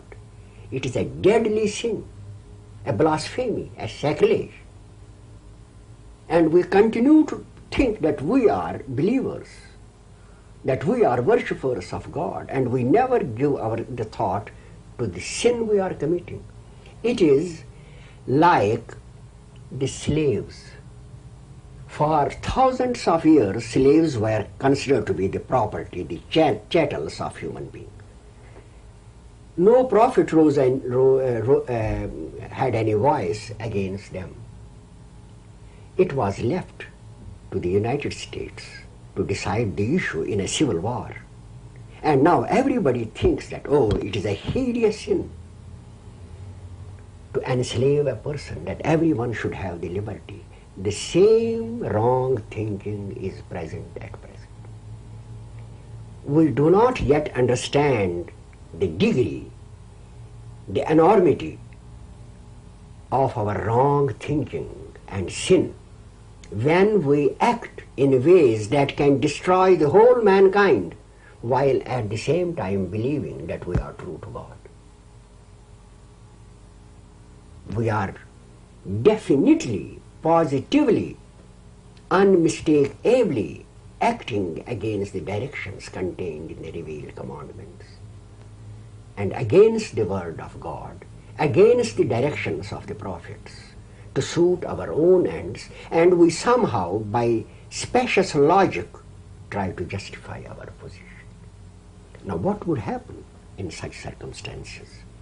When man has become a rebel on the one side, and when taking from the material side, from the scientific side, our way of life and our political structures are in direct opposition to the evolutionary laws, which have a certain predetermined target for human beings. What can happen?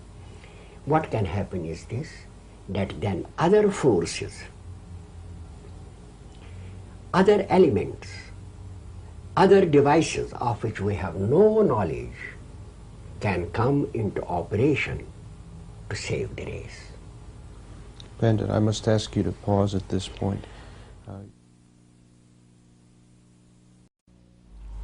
Pandit, you say we have no knowledge of these forces and operations. I presume you mean knowledge from the level of intellect, but the shape of events to come, your prognosis of human events, comes from a higher level of awareness, and therefore we do have knowledge from the transhuman superconscious state.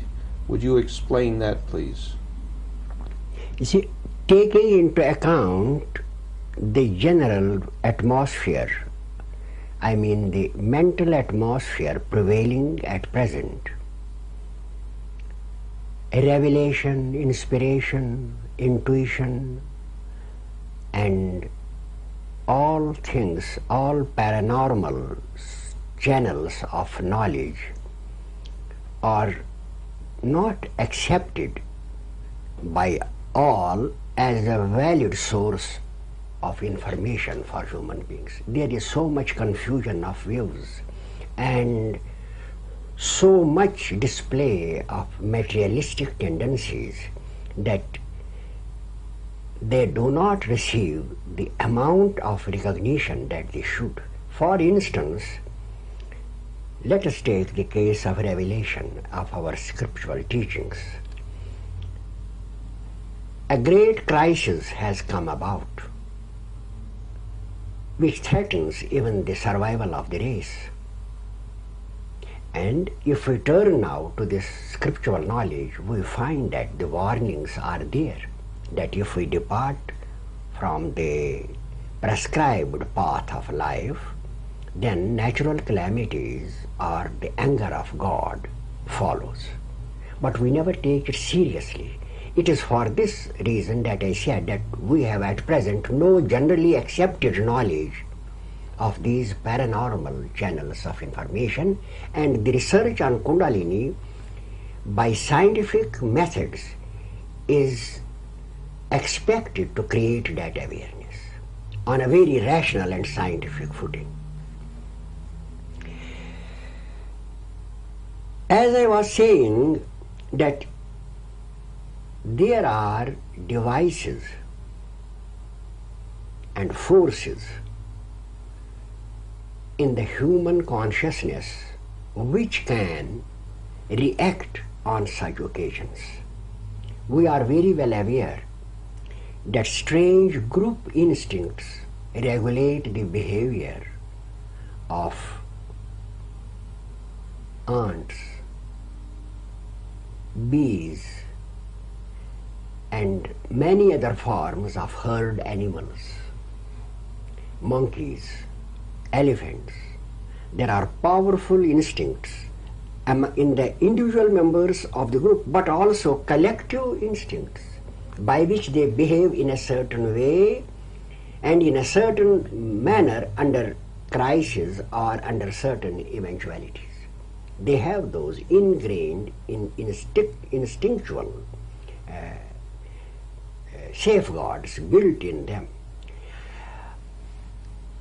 Does it not stand to reason that the collective consciousness of the race or the group consciousness of humanity must also have some sorts of safeguards built in it to see that the race ascends the path of evolution without ever annihilating herself or without ever going the path of degeneration with no return. There are such, and they have come into operation at different times in the history of mankind.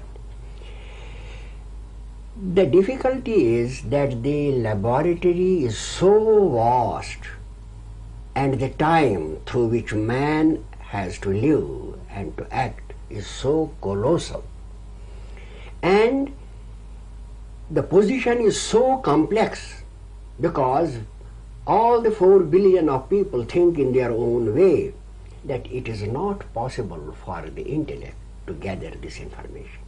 It is only intuition that without the aid of reason or the intellect can place its finger at the right information. And it is this that in a crisis like this, certain warning signs, certain strange states of mind occur among the individuals. And we see there is enough evidence for it. There are millions of people who have a terror of the coming war. There are millions of people who are after a new age. There are millions of people who are after enlightenment. There are millions of people who have again turned religious. Even in the communist countries, there is also an urge for knowledge of paranormal forces. So you see, already in the human mind, there is a ferment, as if something unusual is to happen, or as if we are in a situation which needs some kind of an outlet to ease it. You can trace all the present day deep search for spiritual knowledge also to this ferment caused by the collective consciousness of the day.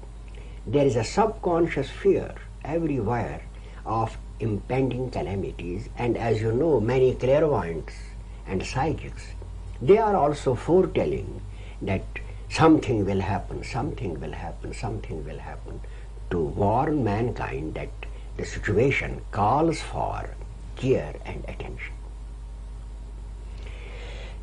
It does not happen that a voice would speak from the skies, or that there would be a warning written across the firmament, but it happens by reaction on the human minds, and we have enough evidence to show that the minds of people are disturbed. They are not happy with the present situation. They instinctively feel that something might happen, something is about to happen.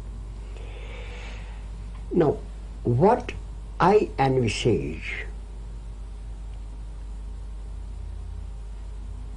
and what has been revealed to me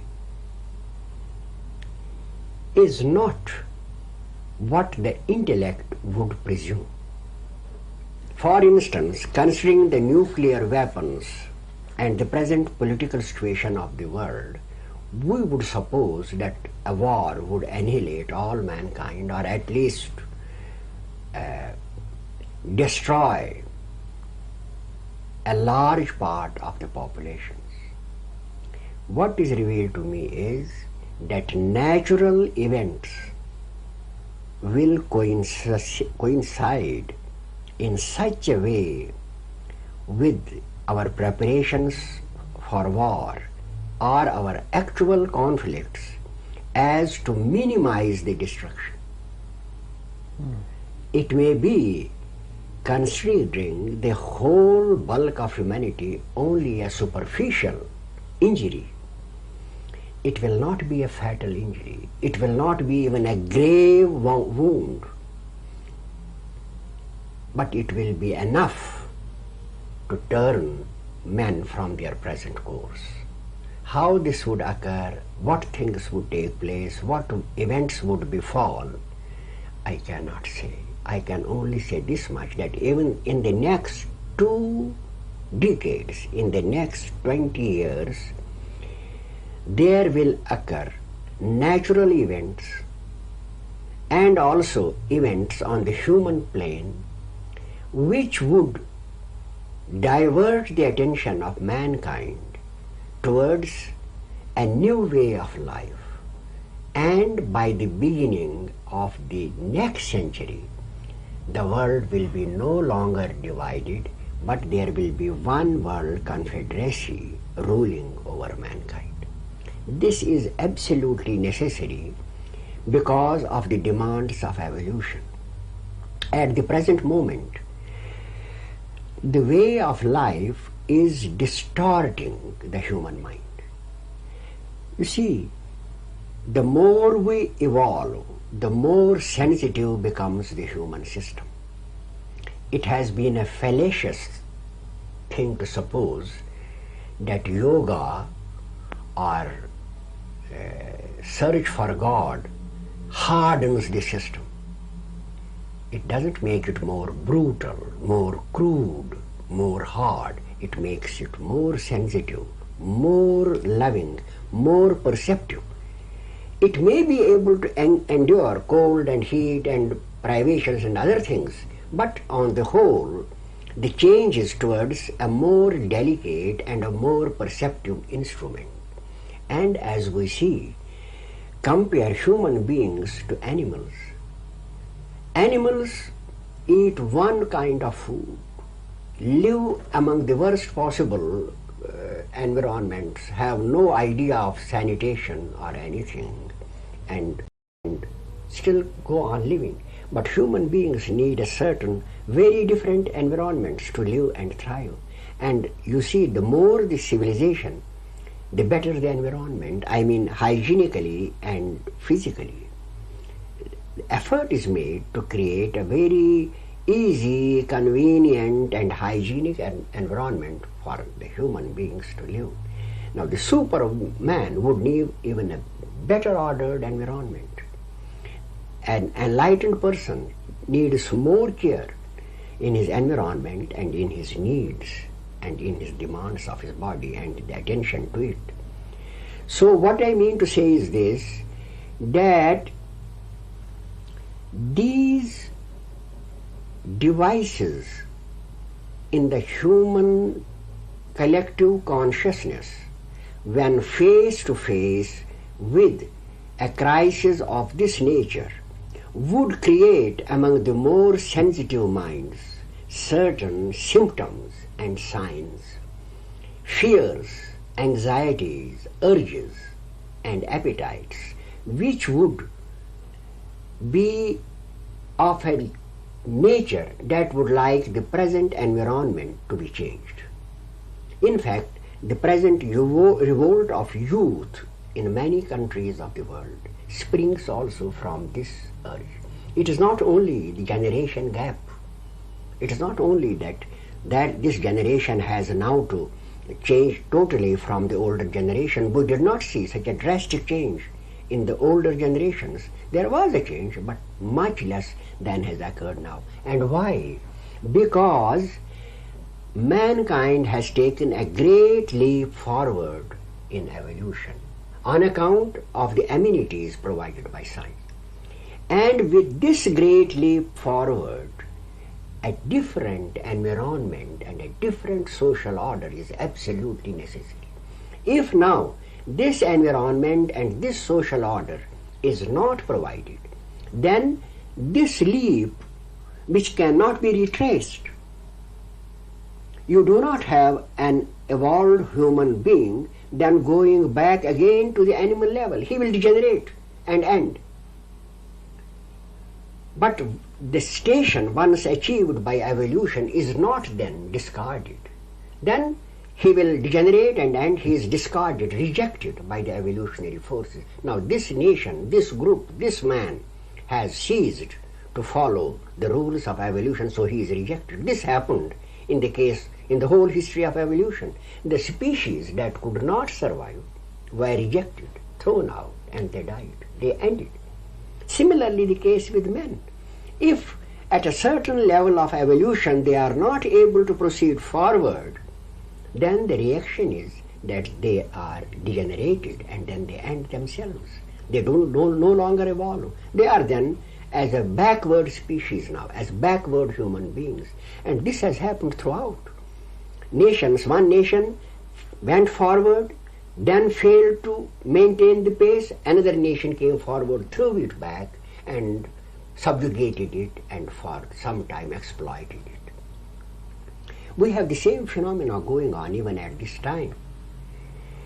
If now mankind does not become aware of the needs of the evolutionary progress that she is maintaining at present, on the one hand, and on the other hand rejects the spiritual, the scriptural directions, then this collective consciousness of the race will come into operation. And already men who have to take a decisive role in the forthcoming disastrous war have been born, with the mental equipment that will allow them to gain the place of precedence, the place of power that will result in the ferment about which I am speaking. But at the same time, natural powers will also come into operation, not to allow the damage to exceed a certain limit, because it is a planned creation, it is a designed creation. Only the actors, the places of action, and the time through which the drama is played, they are all so colossal and stupendous that we cannot see the links. We cannot understand the purpose, because we are living behind a curtain. For instance, at the present moment, those men who have to play a decisive role in the coming slaughter or in the coming wars are already among us. At a young age, they are already equipped, as in the French Revolution or in the Russian Revolution or in the German Revolution, recent revolution. Everything that happened has purpose behind it. But it is such a vast purpose, and the whole cosmos is involved in it, that we cannot try to rationally make it rational, to look at it from an intellectual point of view. We have to accept it as something which is beyond our intellectual probe. But from an intuitional point of view, it is obvious that there will occur events, catastrophes, geophysical events, and wars that will, within the course of these 20 years, turn mankind in another direction from the direction she is pursuing at present. Are you saying that these events are only probable or inevitable? You see, they are all inevitable. You see, Providence, when so far as the present position is concerned, they are inevitable. But if the position changes, which is unlikely, therefore I say that they are inevitable. If mankind changes the position, realizes the importance of the revelation, or even their own intellectual assessment of the position, that we are destroying the race, they may be saved. But since they would not do it, you see, already there are many people who are writing that the existence of the nuclear stocks, the pollution, and other things may result in earthquakes, may cause natural calamities. They are intuitively feeling this sort of a thing. There are several books now, even written by scientists, that natural calamities in the atmosphere or earthquakes are possible with the pollution and with the stock of the nuclear weapons that exists on Earth at present. This is their speculation. What I mean to say is that these unnatural and unhealthy actions of human beings can have no other end except that nature takes recourse to drastic methods to change the direction of human life. Then it becomes inevitable. And since people will not change themselves overnight, one doesn't do it. Nature is always warning us, but we always neglect the warnings until we are ill. And then we have the fever and everything, and then come back again to our normal. The same thing will happen with mankind. It will have the fever because it is infected. There is poison in her veins, and that poison is of thought, that there is no supreme power over the universe, that man can do what he likes, that man can achieve to power and achieve to wealth, which are not the evolutionary targets. They are means to an end. But if we give up, surrender the end for the means, then naturally nature will also use some methods to put us right. So what I foresee is that there will occur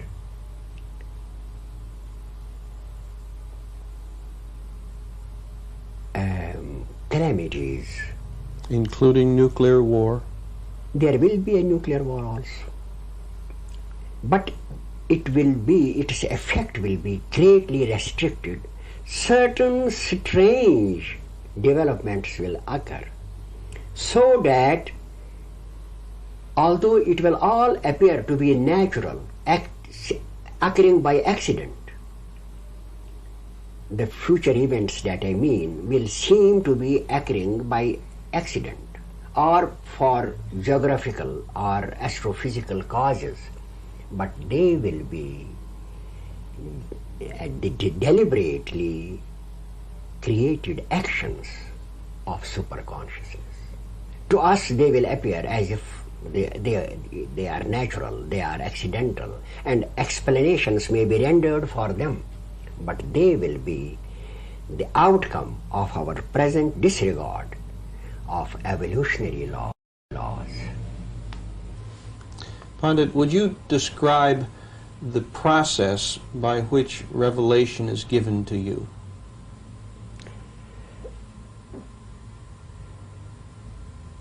For me, it is a very amazing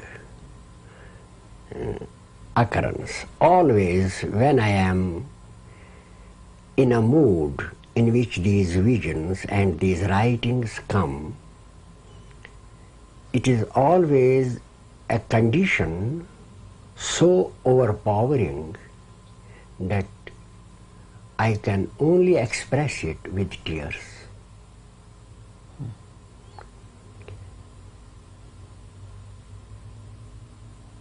As I have said, I feel as if this my person, my awareness, is not confined to my own body or to my head. That is, as if I am body conscious as an individual, but it is spread in space. I always feel as if there are two personalities existing side by side. One, a titan, spread everywhere I, and the other also a consciousness, an awareness, a part of it, a drop in it, but also one with it.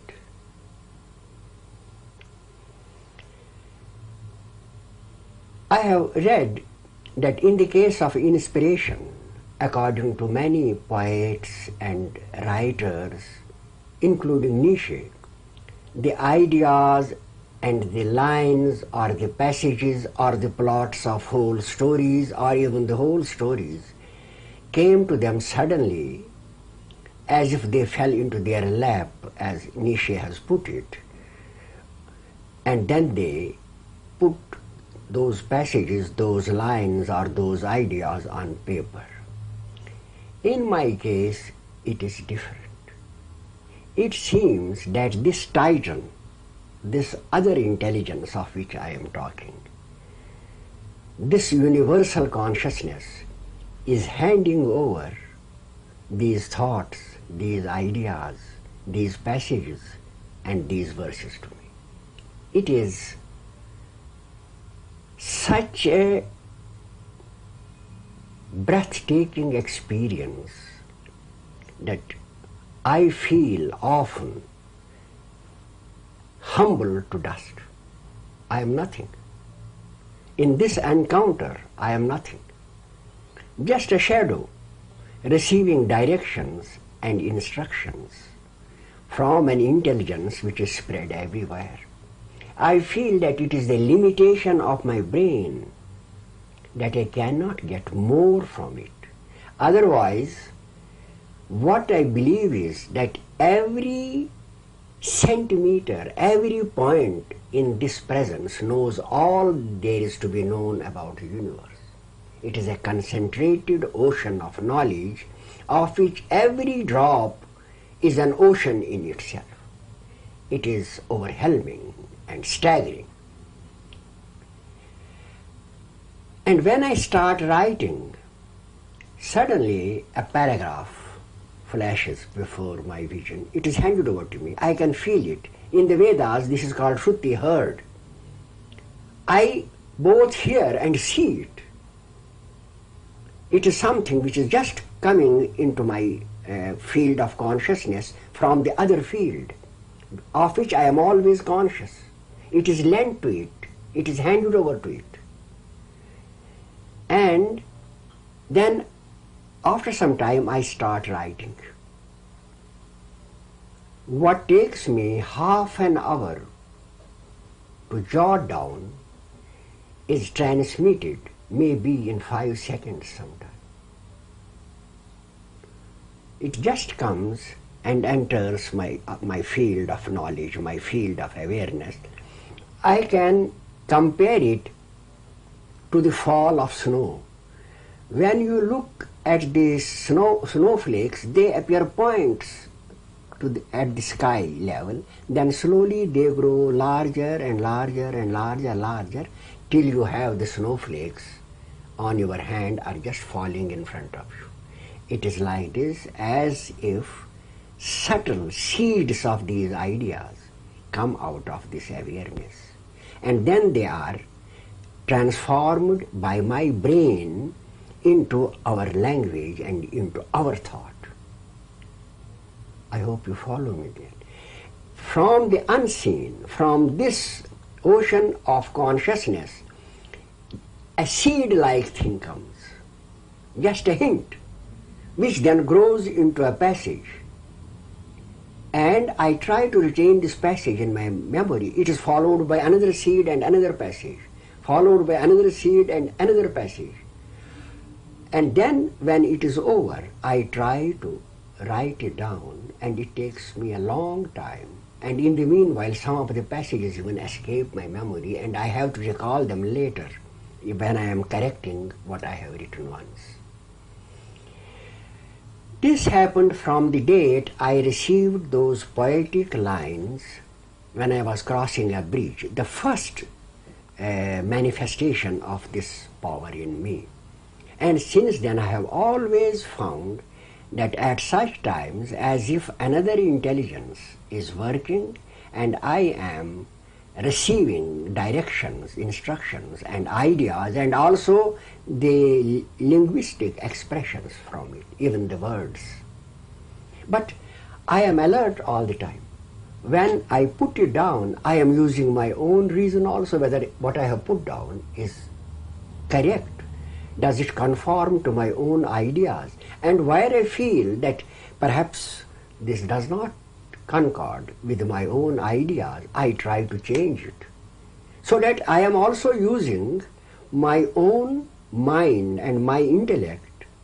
But what I assert is that it seems that another intelligence is handing over or giving me the hints, the passages in a mysterious way which I can clearly perceive as if I am getting it from some other source. And that source is present before me, not from a source which I do not see. I perceive it as an intelligence, as a consciousness spread around me and above and below me. This has given me the idea that what they called as revelation has this difference from inspiration, that in the case of revelation, the prophets were also able to understand the source, to perceive the source, say either in the form of a god or an angel, or a consciousness spread everywhere. I can very easily imagine that there can be a vision of an angel or a god for a mind which believes in a god or an angel. Then this intelligence can take the form of a god, of an angel, of a prophet, and give the message. That then is revelation. While in the case of the poet or the philosopher or the novelist, the inspiration that comes, one feels something pouring into his mind, but is not conscious of another intelligence handing it over to him. In the case of the enlightened, there is a clear perception of an all-pervading intelligence which hands over these ideas and these passages to him. This also now leads to another inference, that even in our normal consciousness, what we receive, what we think, the ideas, the thoughts, they come from a universal soul. Only our mind is, our brain is so conditioned that we think that it is our own, while it is coming from some other universal soul, which is the fountainhead of all thought, all feeling, all emotion. Sometimes, especially when these verses about the shape of events to come occur, I also see the visions. The vision and the verse, the passage, they come almost together. The vision is seen in this universal consciousness. I see it presenting a scene which pertains to a future date, or even sometimes of a bygone time. I see it reflected in that pool, in that mirror of consciousness. It passes through my mind and vanishes. But the line, the passage which accompanies it, I retain in my memory. I retain the memory of the vision also, but this I retain in language, and that language I then transcribe on paper. Then I see through it again, and then again some of the last sentences, some passages, some words I misplace, I lose memory of them, and then they come back, and I twice or thrice I correct my own writing till I put it in the final sheet. I still am not sure if I was able to take all that came to me, because the seed and these passages and these lines come so rapidly and are handed over in such a manner that one is bewildered, and sometimes it becomes even difficult to see or grasp or retain in memory all that has been said. I miss pages, lines, passages. When I am writing, I totally forget them. And there is another thing. If, for instance, I receive a passage or a line or a poem or something, and then I fail to record it, I lose its memory after a day or two. I must record it down, because then other lines come, and the former ones, they are almost obliterated, and it becomes difficult for me to record them. Because in that state, when I am in touch with this intelligence, the brain is so delicate, and there is such a fine communication between this consciousness and that consciousness, that the normal procedures, the normal mechanisms of our memory and of our writing and everything, they remain in abeyance for some time. It is a communication between spirit and spirit, and the normal mechanisms are suspended for some time. Therefore, if I do not put down or record what is revealed to me at a particular moment, then sometimes escapes the memory. And in these visions and in these writings, I have seen a consistency for the last 25 years, which leads me to the conclusion that a mighty intelligence is trying to apprise me of what is actually to happen. I can absolutely not doubt it, for the reason that I do have other prophetic visions also. I mean, concerned with my own life or with those of my friend, and they come true. For instance, sometimes, even in dreams, I see things which are confirmed that very day or the second day, or say after a week. I sometimes note down this a peculiar dream and I find that it is confirmed. Therefore, I already think that my consciousness has, after this awakening, attained the power of looking into the past or future, but not at my own will. From this I conclude that those who believe that they are prophets or can prophesy or can gain occult powers are either deluding themselves or playing with fire. A great intelligence takes possession of our mind, and we are under its control. Not that it is under our control, that can never be. Our ego has always to remain as human ego, while this is a transhuman state of consciousness.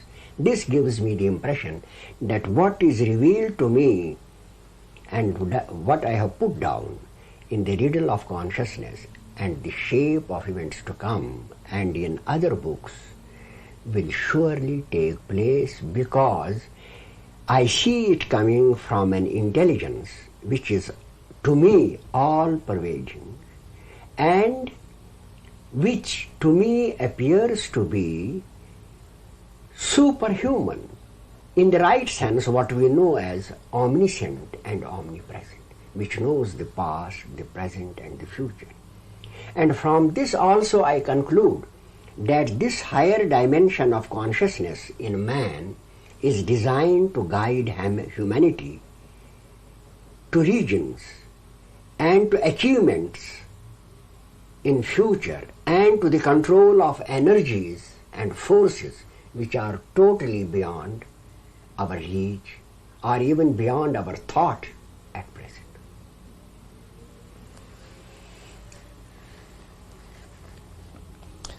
Pandit, I would like to attempt a brief summary of the substance of your thought, your experience, and your research.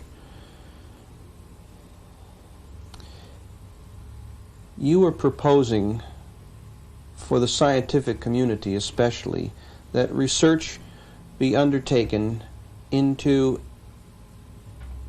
a new form of energy, which you describe by various terms, but we can call it prana in the yogic tradition. You call it super intelligent energy, which, operating at the human level, takes the form of a mighty biological law pervading all human activity, and which is responsible for the development of the human race from the animal level to our present state, and implicitly to a state beyond that, a transhuman state. This super intelligent energy operates both individually and collectively, so that it is responsible in individuals. When fully developed, it is responsible for genius, creativity, and the summum bonum of human life, enlightenment. Likewise, in its malign or distorted forms, It is responsible for mental illness and aberrations that we see taking place about us now on a social level, where there is a vast ferment and unrest among the masses of humanity. This is because the energy is working in the human race, urging us on to a higher state of evolution, but our social conditions throughout all our institutions, from religion and education through politics, medicine, and whatever else we may talk about, these institutions have gotten out of touch with the natural process that is working through us. We have gone astray from the path that nature intended, and because of this, you see calamitous events impending, which it is your purpose to reveal to the world in order to awaken humanity to what is more and more probably coming. These events include nuclear disasters and natural calamities, which will create widespread destruction and havoc around the globe. However, the result of that will not be the total extinction of the human race, but rather the cleansing and purification of those poisoned elements in the human race which have tended to distort or even abort the evolutionary impulse working through the race. And so you wish to call attention to the world, and especially to the scientific community, to direct its attention and research efforts into elucidating this comprehensive and fundamental